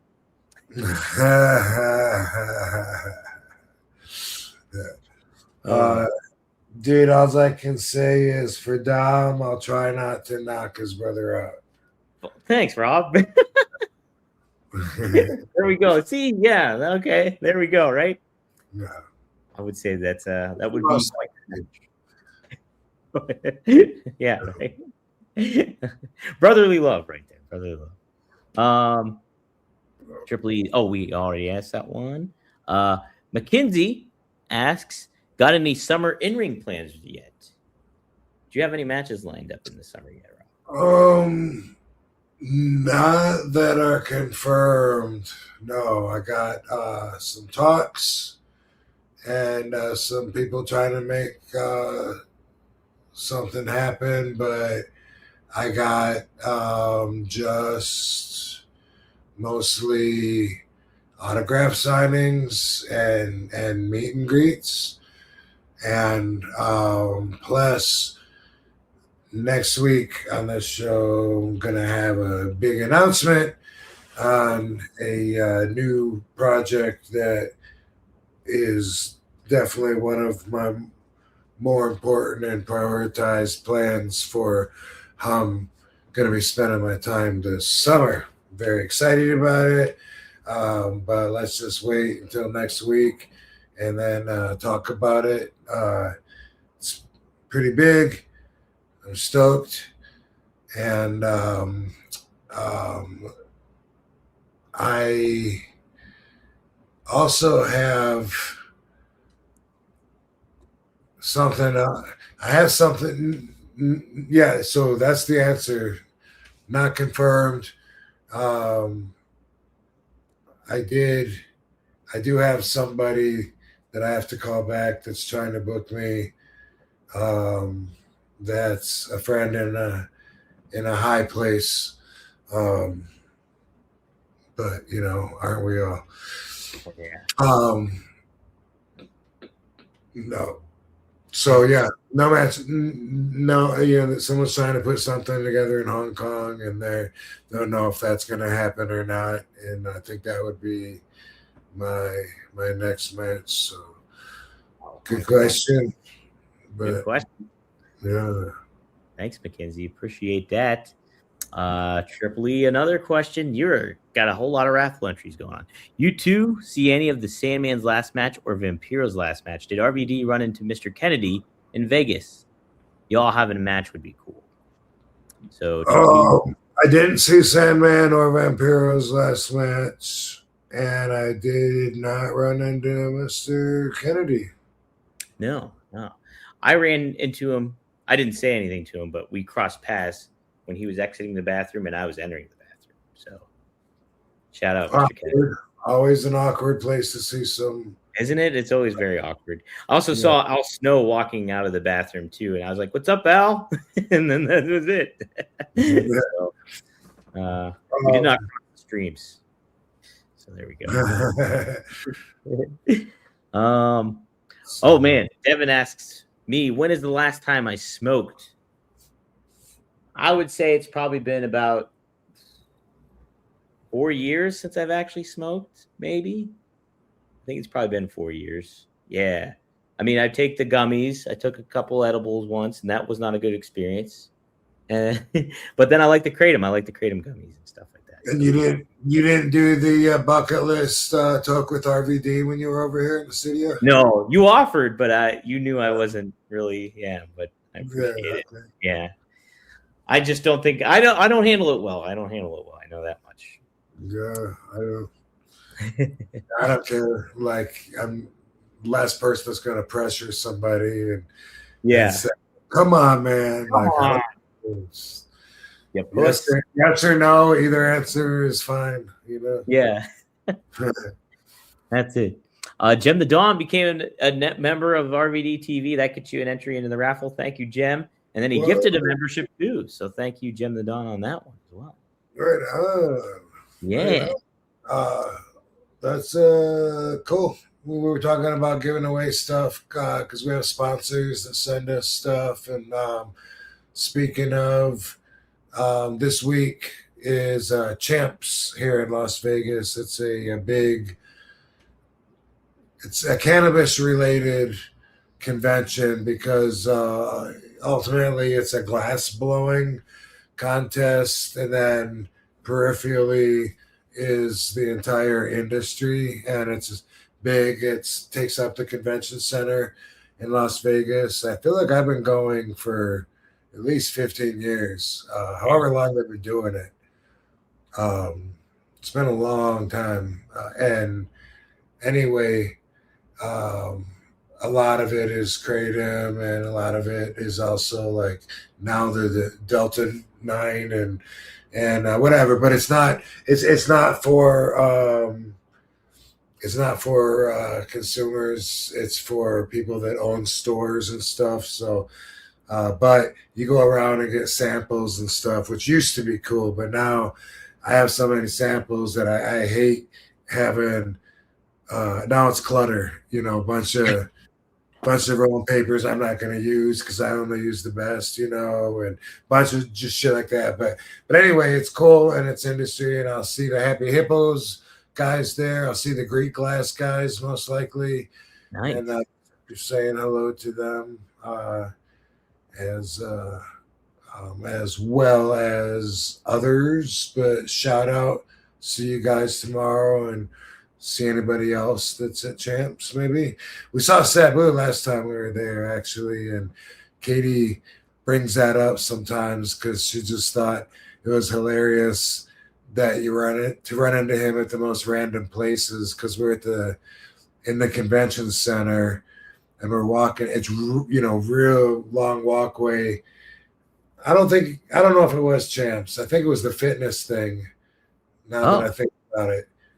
Same building, but it was a fitness convention. And anyway, just there's a section like in the middle where you got to go down some stairs, and just sitting there on the stairs with Sabu with his headdress and shit. It's like, is that him?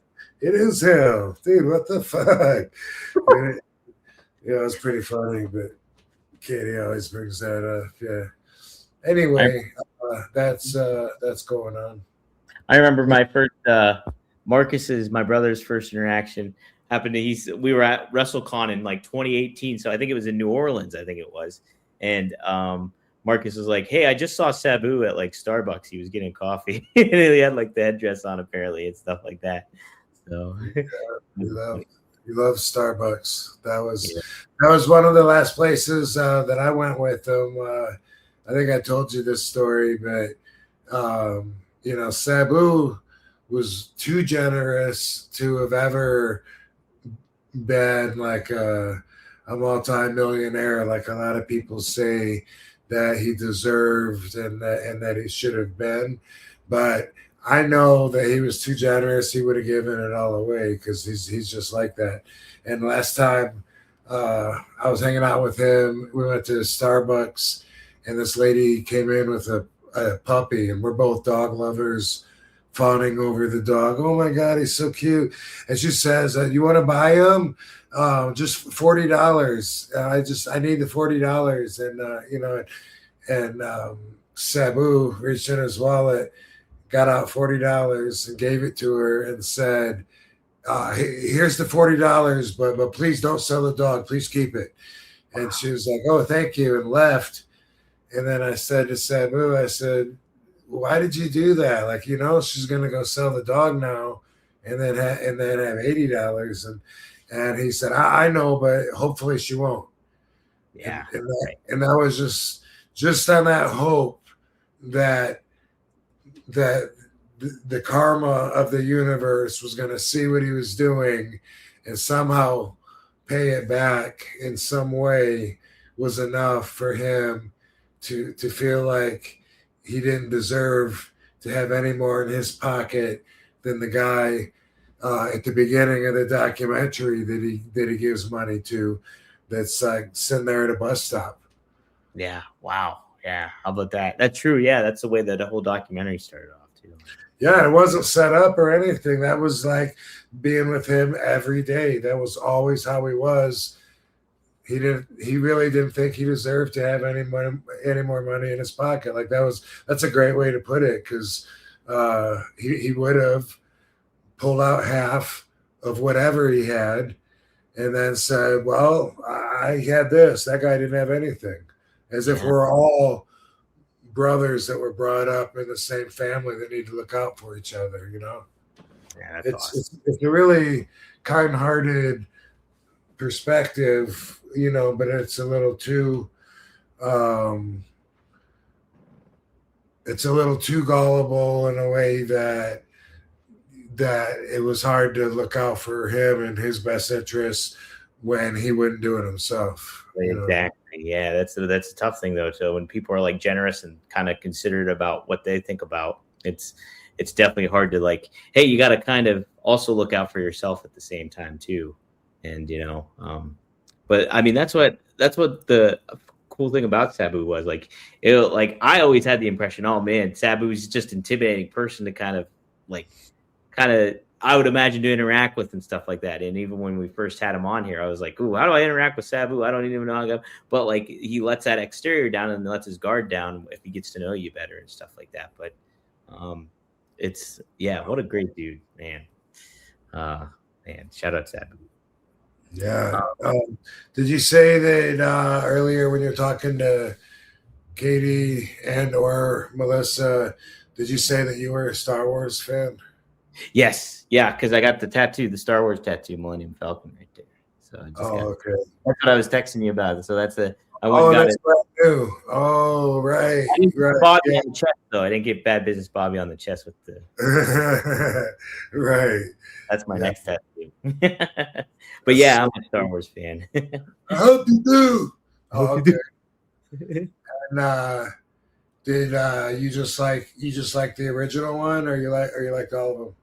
No, I like the original one. I'm not a big fan of like the newer ones that came out, and I'm not like even the trilogy where they did the prequel ones. I'm not that too into that. I just like the original 3 for the most part, but it's still kind of fun, like overall. What's like, and yeah, I got this because I became a fan more when I was like in 6th grade and stuff like that, and so I've kind of always associated Star Wars. I was like, if I'm gonna get a tattoo, May the 4th, I'll get this one. So nice.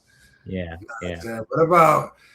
What about in I think it was Empire Strikes Back when the Millennium Falcon with Lando Calrissian behind the wheel pulls up to Cloud City when Luke goes down the trash chute or whatever, and he's just like hanging like by an antenna, and they just like pop open the hatch, like, hey man, you need a lift? Yeah, come on in. Like it's this huge fucking vessel, right? That goes faster than the speed of light, and they just like pull out underneath them, like, all right, we got you. Go let go. Yeah. Drop on in. We'll catch you. We got you. He lost his fucking hand too. He got his hand cut off at that point. Yeah. What a day. I grew up on that shit, so yeah, I loved it. And I watched the Mandalorian, the Disney thing that they did. Yeah, I have to watch that. Yeah. I mean, I was a big Boba Fett mark. Like he was probably my favorite character out of all of them. And so for a lot of other people, obviously they feel that way now too, because they do so much with Boba Fett, and such a cool character that they originally did so little with when they first had him. Like he brought Han Solo's carbon body to Jabba the Hutt and then fell down the hole and he was done. And so they made his story much longer. And I saw that a new movie's coming out with the Mandalorian. One of them, I don't know if it's Boba Fett or Jango Fett or neither of the above, probably, but a Mandalorian and the little Yoda, Gorgo, whatever his name is, Gorgu. Yeah. Mm-hmm. So there's a movie coming out, and I'm actually looking forward to seeing it. I don't know if I'll go in the theater and watch it or not. Maybe though. I didn't know you were into Star Wars. I had no idea. Yeah, I mean, I can't tell you all the new characters' names and stuff like that. I appreciated how they tied a lot of stuff together, when we saw no, is it Anakin? Is that anyway, Darth Vader's fucking, when we saw him going bad and killing all the other Jedis, I mean, that shit was pretty cool how they tied all that in, and I appreciated it, but I grew up on the other stuff and played with the action figures. That was a big part of my childhood. Yeah. No, I remember in 3rd grade going over to Keith Hall's house, and we were gonna play with our Star Wars figures. Like that was the purpose of going over there, was just to play with them. He was a drummer. He still is a drummer. Dang. But anyway, I don't know how it went though. I'm not really sure. My figures had different powers and shit in my head. I think that's a weird thing to try to remember. Like when you were a kid, like what the fuck were you thinking? I don't know. Right. Yeah. Yeah. I know, because right when I got hooked on it in '97 when they re-released them in theaters, and like so that's what caught me, and like then they re-released the toys and all that kind of stuff. So yeah, that was like a huge Han Solo mark was my guy. So I got the Millennium Falcon. So cool. Couple more super chats, and then we'll do the giveaway here. Frankie Terizo asks, "Did anything get stolen from you in wrestling? Who stole something from you, Rob, in wrestling? I'm sure something did, right? What did you just say? Did anything get stolen from you in wrestling? Yeah, but then what did you say? Well, I said I'm sure something probably got stolen from you. Yeah. So you know what's funny is just how this flows, because what I was thinking while you were reading that question was whatever happened to my Star Wars figures, and then I was thinking, and I'm pretty sure that I ended up selling those to Tony Vela. Fuck Tony Vela. And I think that's what happened with all my opened up Star Wars figures that I had, that I played with, and whatever that I kept way into my adult life. And I was just thinking about that at the same time, like it just flowed like right into that question. And then I was thinking, this guy Tony Vela, he's a guy that is around the card industry. Like that's what I think he specialized in was, I don't know if it's just wrestling cards. I don't think so, because he also had hot girls sign these babe cards or whatever. But anyway, cards, comic books, whatever. He got into our lives helping us with the comic book store 100 years ago, got out of our lives by stealing my Bret Hart outfit that I had. That Bret Hart had given me an outfit to. How did Bret Hart give me an outfit? I don't even remember. I'm thinking about it. But when I had the wrestling store, a bunch of wrestlers donated stuff, and I had it on display in my store. I had Rey Mysterio's masks. I had Booker T's trunks. I had a Bret Hart outfit, and this stuff I still have, except the Bret Hart outfit, which Tony Vela was storing for me, and then it mysteriously went missing. What? And Tony swore up and down he didn't steal it, but he felt slighted on what I paid him on something. So he decided to just get his what was coming his way, however he saw fit. And one thing that he did, at one point, he was an assistant for me, and I had a credit card in his name under me, and I found out that he was charging all kinds of shit to it. And Sabu said that when he picked Sabu up from the airport to do signings with Tony, I had nothing to do with this, but that everywhere he went, that he would pay for the food with the credit card and say, "Don't worry, it's on Rob."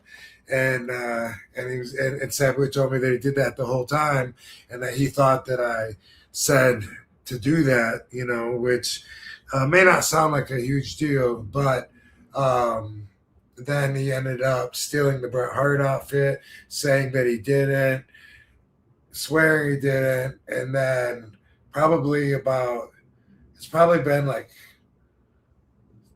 4 years now or so, when I was in Detroit at the Astronomicon signing for Dildo Hines. I met a fan, introduced himself as the guy that bought the Bret Hart outfit from Tony Vela. What? Yeah, I wasn't surprised. Fuck that guy. Fuck Tony Vela. Hey, fuck you, Tony. He's a scumbag. Damn, that sucks. That sucks. So, but isn't that weird though? I was just thinking about that when the guy asked about did I ever have anything. Who asked that question? That was Frankie Chorizo. Yeah, Frankie. Right when you were reading this question, I was thinking, I think that motherfucker had my Star Wars figures, and fuck him.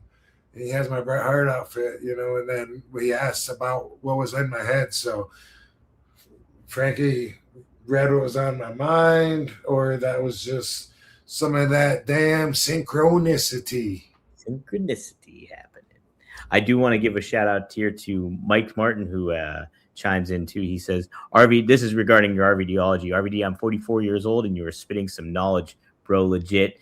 Man, I'd like to use that clip on my podcast. Go for it. You can feel free to use it. Absolutely use it. Then he also said to Rob, you have said everything step by step that I have went through, every thought, everything. So you nailed it, Rob. Awesome. Glad I could articulate you know what you're thinking and what I think other people should make an effort to think as well. Yeah, 100%. Yeah, definitely. Always just be aware, like Rob said too. Devin, you know, think about it. It's in the phrase mental awareness is really about being aware, you know, of yourself and others, you know, like you got to have empathy, and you don't know what someone else is going through either. You know, I watch cop videos every day, and at least, pretty often anyway. I was going to say like at least once every week or 10 days or so, I see a video of somebody that obviously has some kind of mental health issues, and the cops just don't give a fuck. They just beat the shit out of the person as if they're being non-compliant because they're either freaking out, or sometimes it's a health thing, you know, where they're having a seizure or they're deaf and can't hear or whatever. But when they're obviously having a mental breakdown and freaking out, and the cops are just like, you keep screaming like that, I'm going to tase you. And they're just like, boom, they just see the agenda and see the prey. And anyway, it's in the phrase awareness. So think about it, mental awareness. Be aware. Other people, that's just a kind thing to do, you know, but yourself first and foremost. Yeah. But yeah, you also, you know, you might have other people that are giving clues or even asking you for help, you know, or telling you that they're having issues, and you know, fucking sometimes it might not be much, but you can't always take it light. You know, people fucking kill themselves, and it's usually, I believe, a result of a fucking mental health issue, you know? Absolutely. Obviously, you could say their spirits down as well if they're fucking wanting to off themselves, you know? So that's 2 out of 3 right there. But, you know, it does happen. It's happened to a lot of people that I know. It's happened to several of my friends, and it's real. So, you know, I think you just keep that in mind. You don't know what someone else is going through, so just, you know, give them a little flexibility, give them a little looseness on the rope. You know what I mean? Like, fucking, you're going through whatever you're going through. Maybe you don't feel like dealing with this guy today or whatever, but that person could be going through something like way bigger, and just knowing that sometimes can really make your problem go away. Absolutely. Yeah, right. And two, it's like, don't be afraid to kind of, if you need to touch base with somebody, feel free to touch base with someone. You know, you're not really bugging them. I'm sure they'll appreciate you doing that too. And, you know, there's always an ear to bend. And if you need to kind of express or or anything like that for sure. So we have one last super chat here, and then we'll do the raffle. Steve Soleil, you entered yourself for another one. He says, I'll never forget when I first saw RVD live in 1998. Him and Sabu wrestled the Dudleys, and RVD was wearing a shirt that said, "Fuck milk, got pot." LOL. Yeah, yeah, I remember. Kinda. It sounds familiar. Yeah. I don't know whatever happened to that shit, but yeah, I think I remember that though. Yeah. Fuck This is milk. the time the campaign was "Got Milk." Yeah, I got milk. I think I got it at Venice Beach at one of the t-shirt shops there. That's great. Yeah. I used to hang out at Venice Beach all the time when I lived in LA. Like that was my go-to. I was one of the characters on the beach. I met Davey Boy Smith's son, Harry. Yeah, I met him there on the beach, like, and his parents and stuff. And they were telling me like that he was getting into wrestling, and I was like, "Well, good luck, like, fuck yeah, you can do it, bro." And there was the Medical Kush Beach Club, which became my hangout because the guy that ran it was one of my very few friends in a super small circle.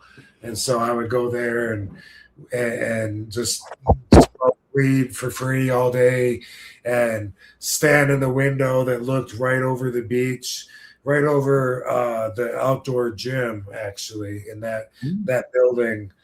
It's orange now. It used to be blue. It's got the guy from the Doors, Jim Morrison, painted on the side like a 2-story version of it. It's a real famous building, and supposedly Jim Morrison lived up on the roof or whatever. But anyway, we used to, when that was open, I used to be there, and I'd ride my bike up and down the bike path and then, smoke.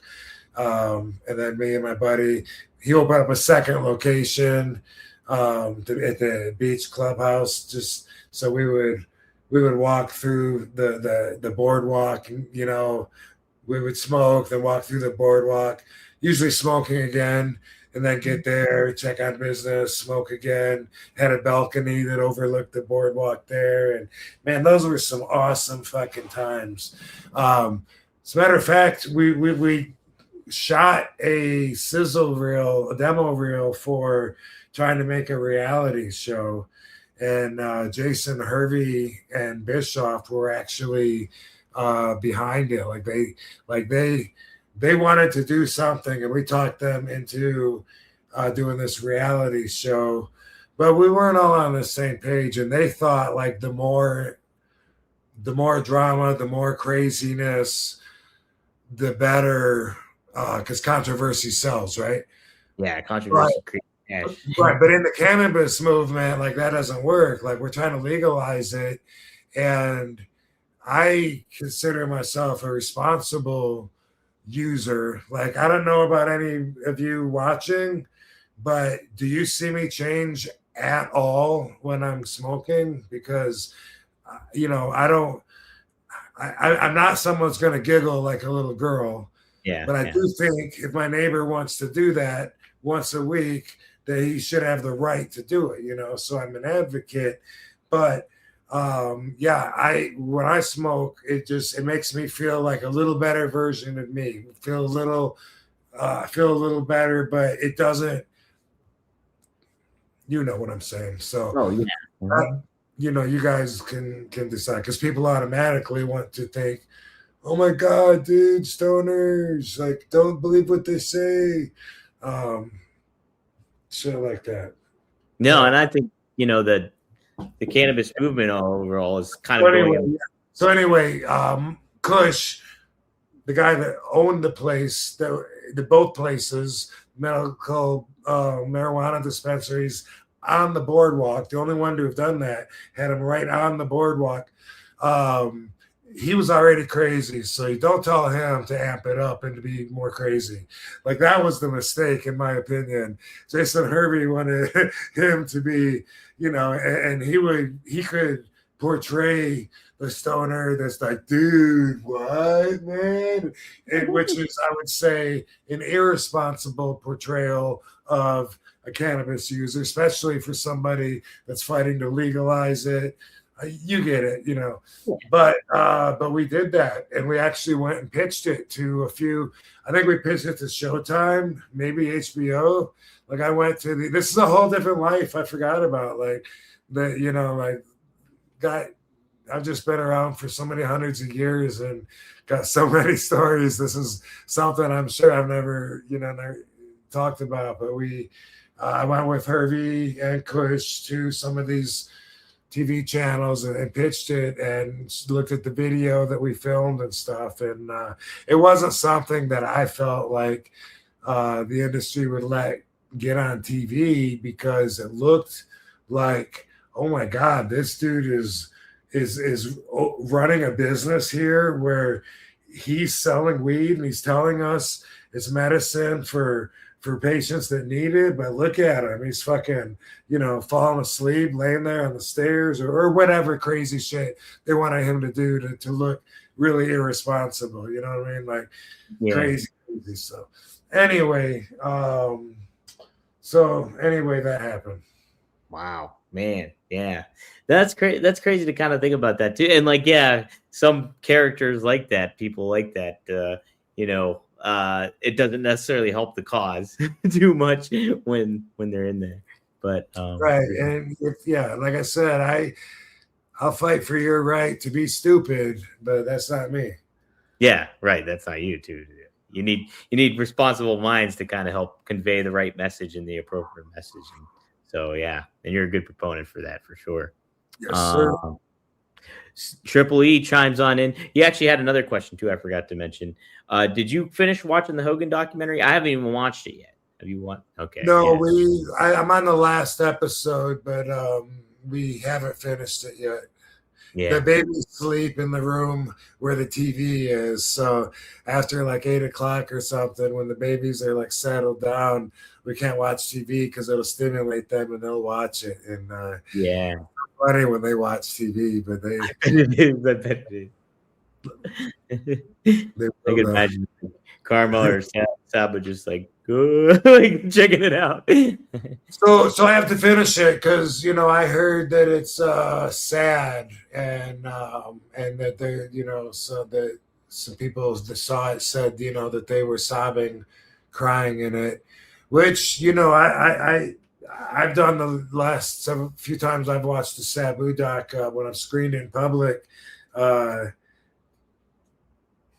It makes me bawl, but I haven't got to a spot yet in the Hogan documentary where I know what they're talking about. But I think we probably have, I don't know. It's like one of them's like 39 minutes, then one's like an hour and 4 minutes. So they're different times. I really don't know how long we have to go in the last one. Okay. Yeah, no, I need to check out the whole thing still, but I'm hearing people overall like it and stuff like that. No, it's good. It's good, and it's you get to really learn about Hulk and maybe Terry Bollea as well. And heck yeah. Real quick, is Joe Clark? Is he still selling Sabu Blu-rays and all that stuff? That stuff's still available? Yeah, he is. I don't know where to tell you to get it. I'll figure it out. I'll message him and figure it out. But I just wanted to make sure. More people seem to want to watch it that way than just watch watch it online. I don't know watch streaming or whatever you want to call it. Yeah, I think people like the hard copies still. They still want the actual physical DVD, physical element. I think so. Yep. Yeah. All right. Triple E has this final one. Then we'll do the raffle. Have you all seen the reality show John Morrison does with Taya Valkyrie? Would Dom ever do a reality show? I would. Yeah, depending on what it is. Sure, I'd do one. Yeah. Why the heck not? I've been. I did see what they were doing. I don't know if they're still doing it or it was quite a while ago that me and Katie found out about it and watched it, and I thought it looked fun actually. Yeah. I'll have to check that out. Is it on YouTube? I think so. I think that's where I saw it. Okay. By the way, we've also like talked about and had meetings and even filmed stuff about doing reality shows with us. You know, like there's that's part of production. Is like, you know, sometimes a little energy gets put into certain things, sometimes a lot. And so, you know, it's like there's a lot of stuff discussed and thrown around, and even maybe even partially developed to get to a certain level where you still don't know if you're ever gonna um, you know, push it past a certain point, or maybe not. You know, it's just one of, you know, a lot of things that you throw out there when you're doing production. Yeah. That's how you describe it. I had a demo reel of a reality show with the Evil X that we had filmed years ago, with Stu, who's now he's with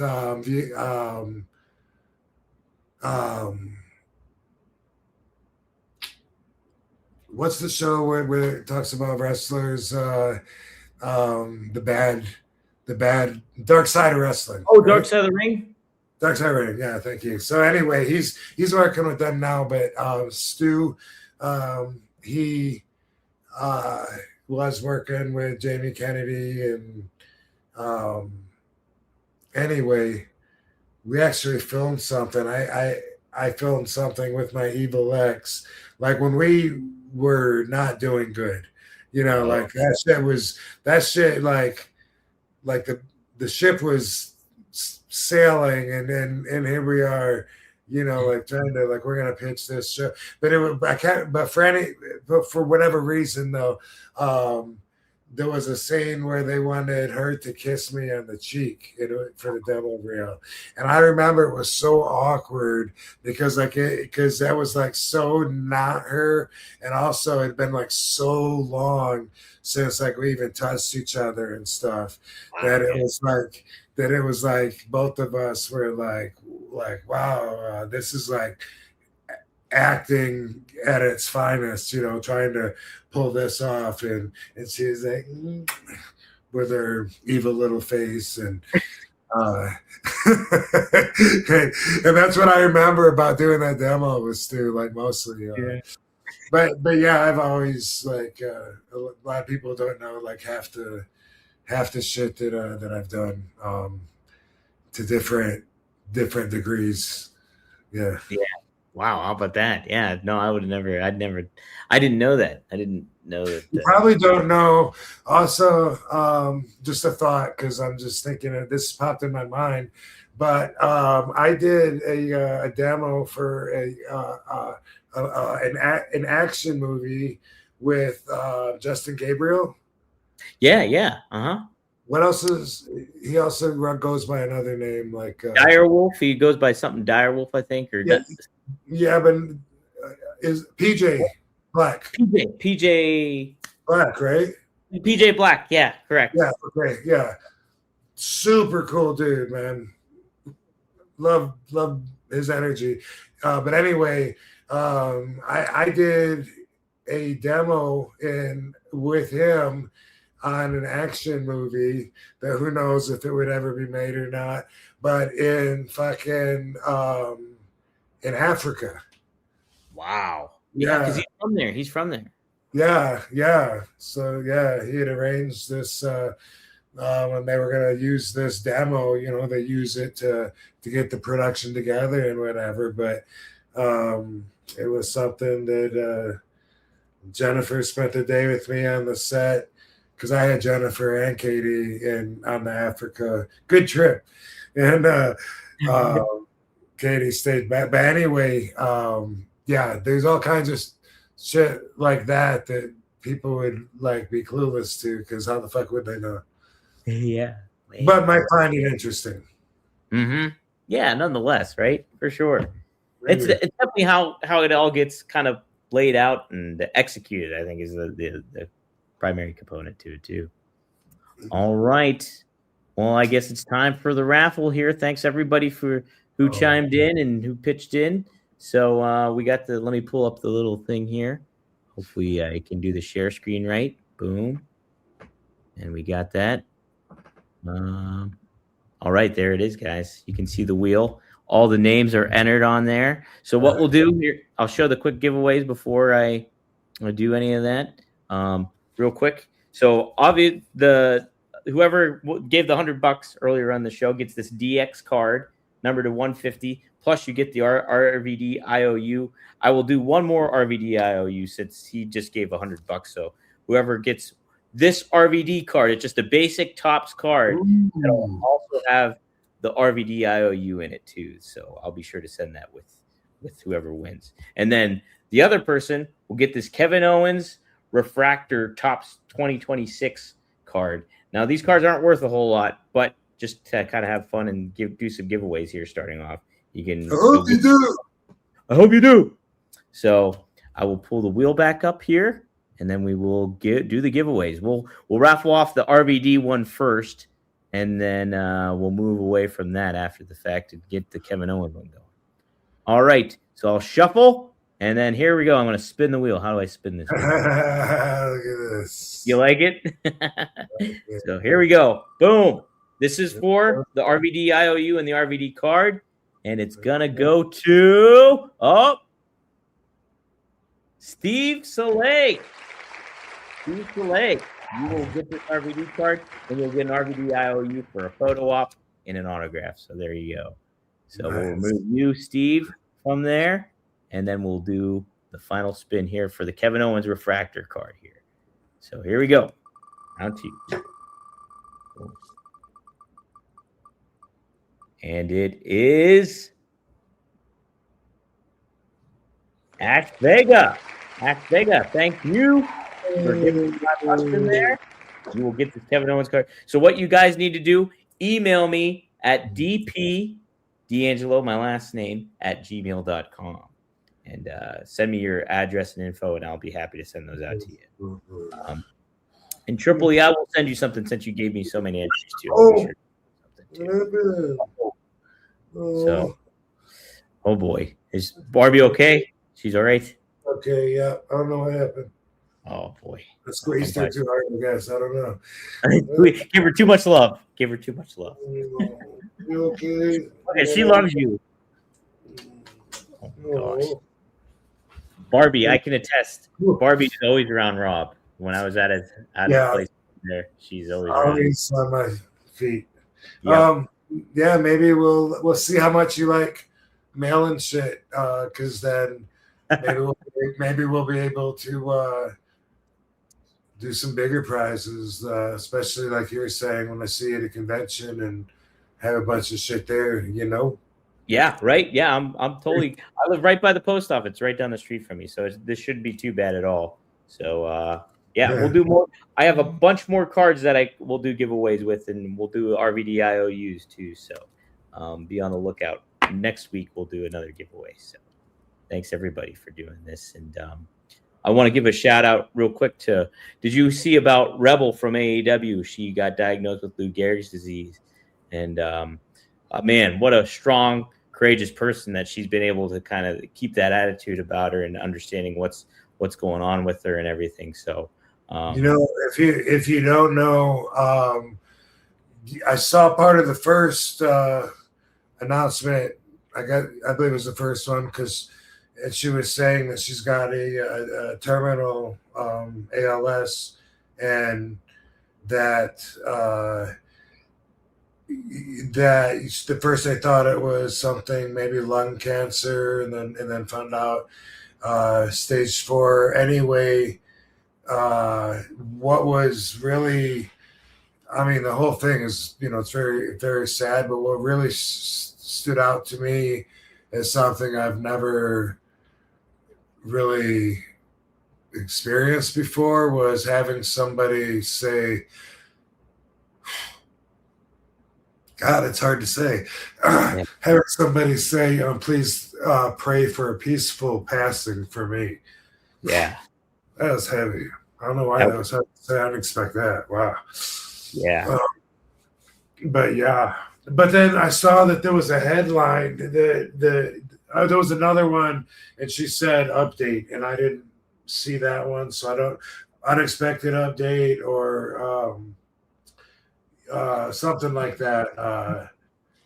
Something about a not a false finish, but whatever it said. I don't know if you know, but it Yeah, was, I think it was something to that effect where it was like, because she didn't know what was wrong with her, and then ultimately she got the answer, but it was the terminal ALS, and so it's just not the answer that you wanted. But she was keeping a sense of humor about it all too. But man, it was tough, Rob. Like God bless. Turn, and so I was thinking it sounded maybe positive because I heard the other one first. That's yeah. But man, yeah. So big prayers for her, and man, it's I bawled my eyes out when I watched that video. So yeah, Katie and Rebel used to tag like when we first started dating. They for a lot of shows, especially in Texas for San Antonio, I guess, and so she was around, and I remember seeing her at the convention when I first saw Katie too in Dallas at 2016 at the WrestleCon when I was there and when I met her, and I remember seeing Rebel. She was looking good back then. Yeah, she really did. She's amazing. And her personality's great. She's such a positive and fun person to be around, and she's remaining so strong during such a time where it's so tough. It's got to be tough, and so I'll be always praying for her for sure. So yeah, best wishes. Absolutely. Well, great stuff. Always great to do this, Rob, and we'll fire it up next week. And everybody loves it, so it's good to the RVDology. You get babies, you get dogs, you get Melissa cheerleader, whole mix of folks.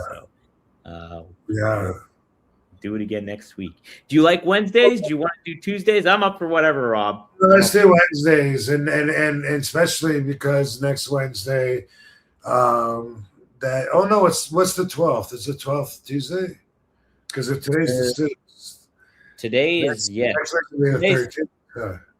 Yeah, so next Wednesday. Do you want to do it next Tuesday then for the announcement? Or we can do right. No, but my big announcement will be the 12th, not the 13th. So I thought it was going to be on Wednesday, but I guess it'll be on Tuesday. But anyway, we'll talk about it then. So everybody have a great week. Thanks, Van Dam. Fam. See you guys and gals next time on One of a Kind with who? It's with RVD. Peace out, hoes. Thanks, down in there. Peace up, A-Town down. Boom.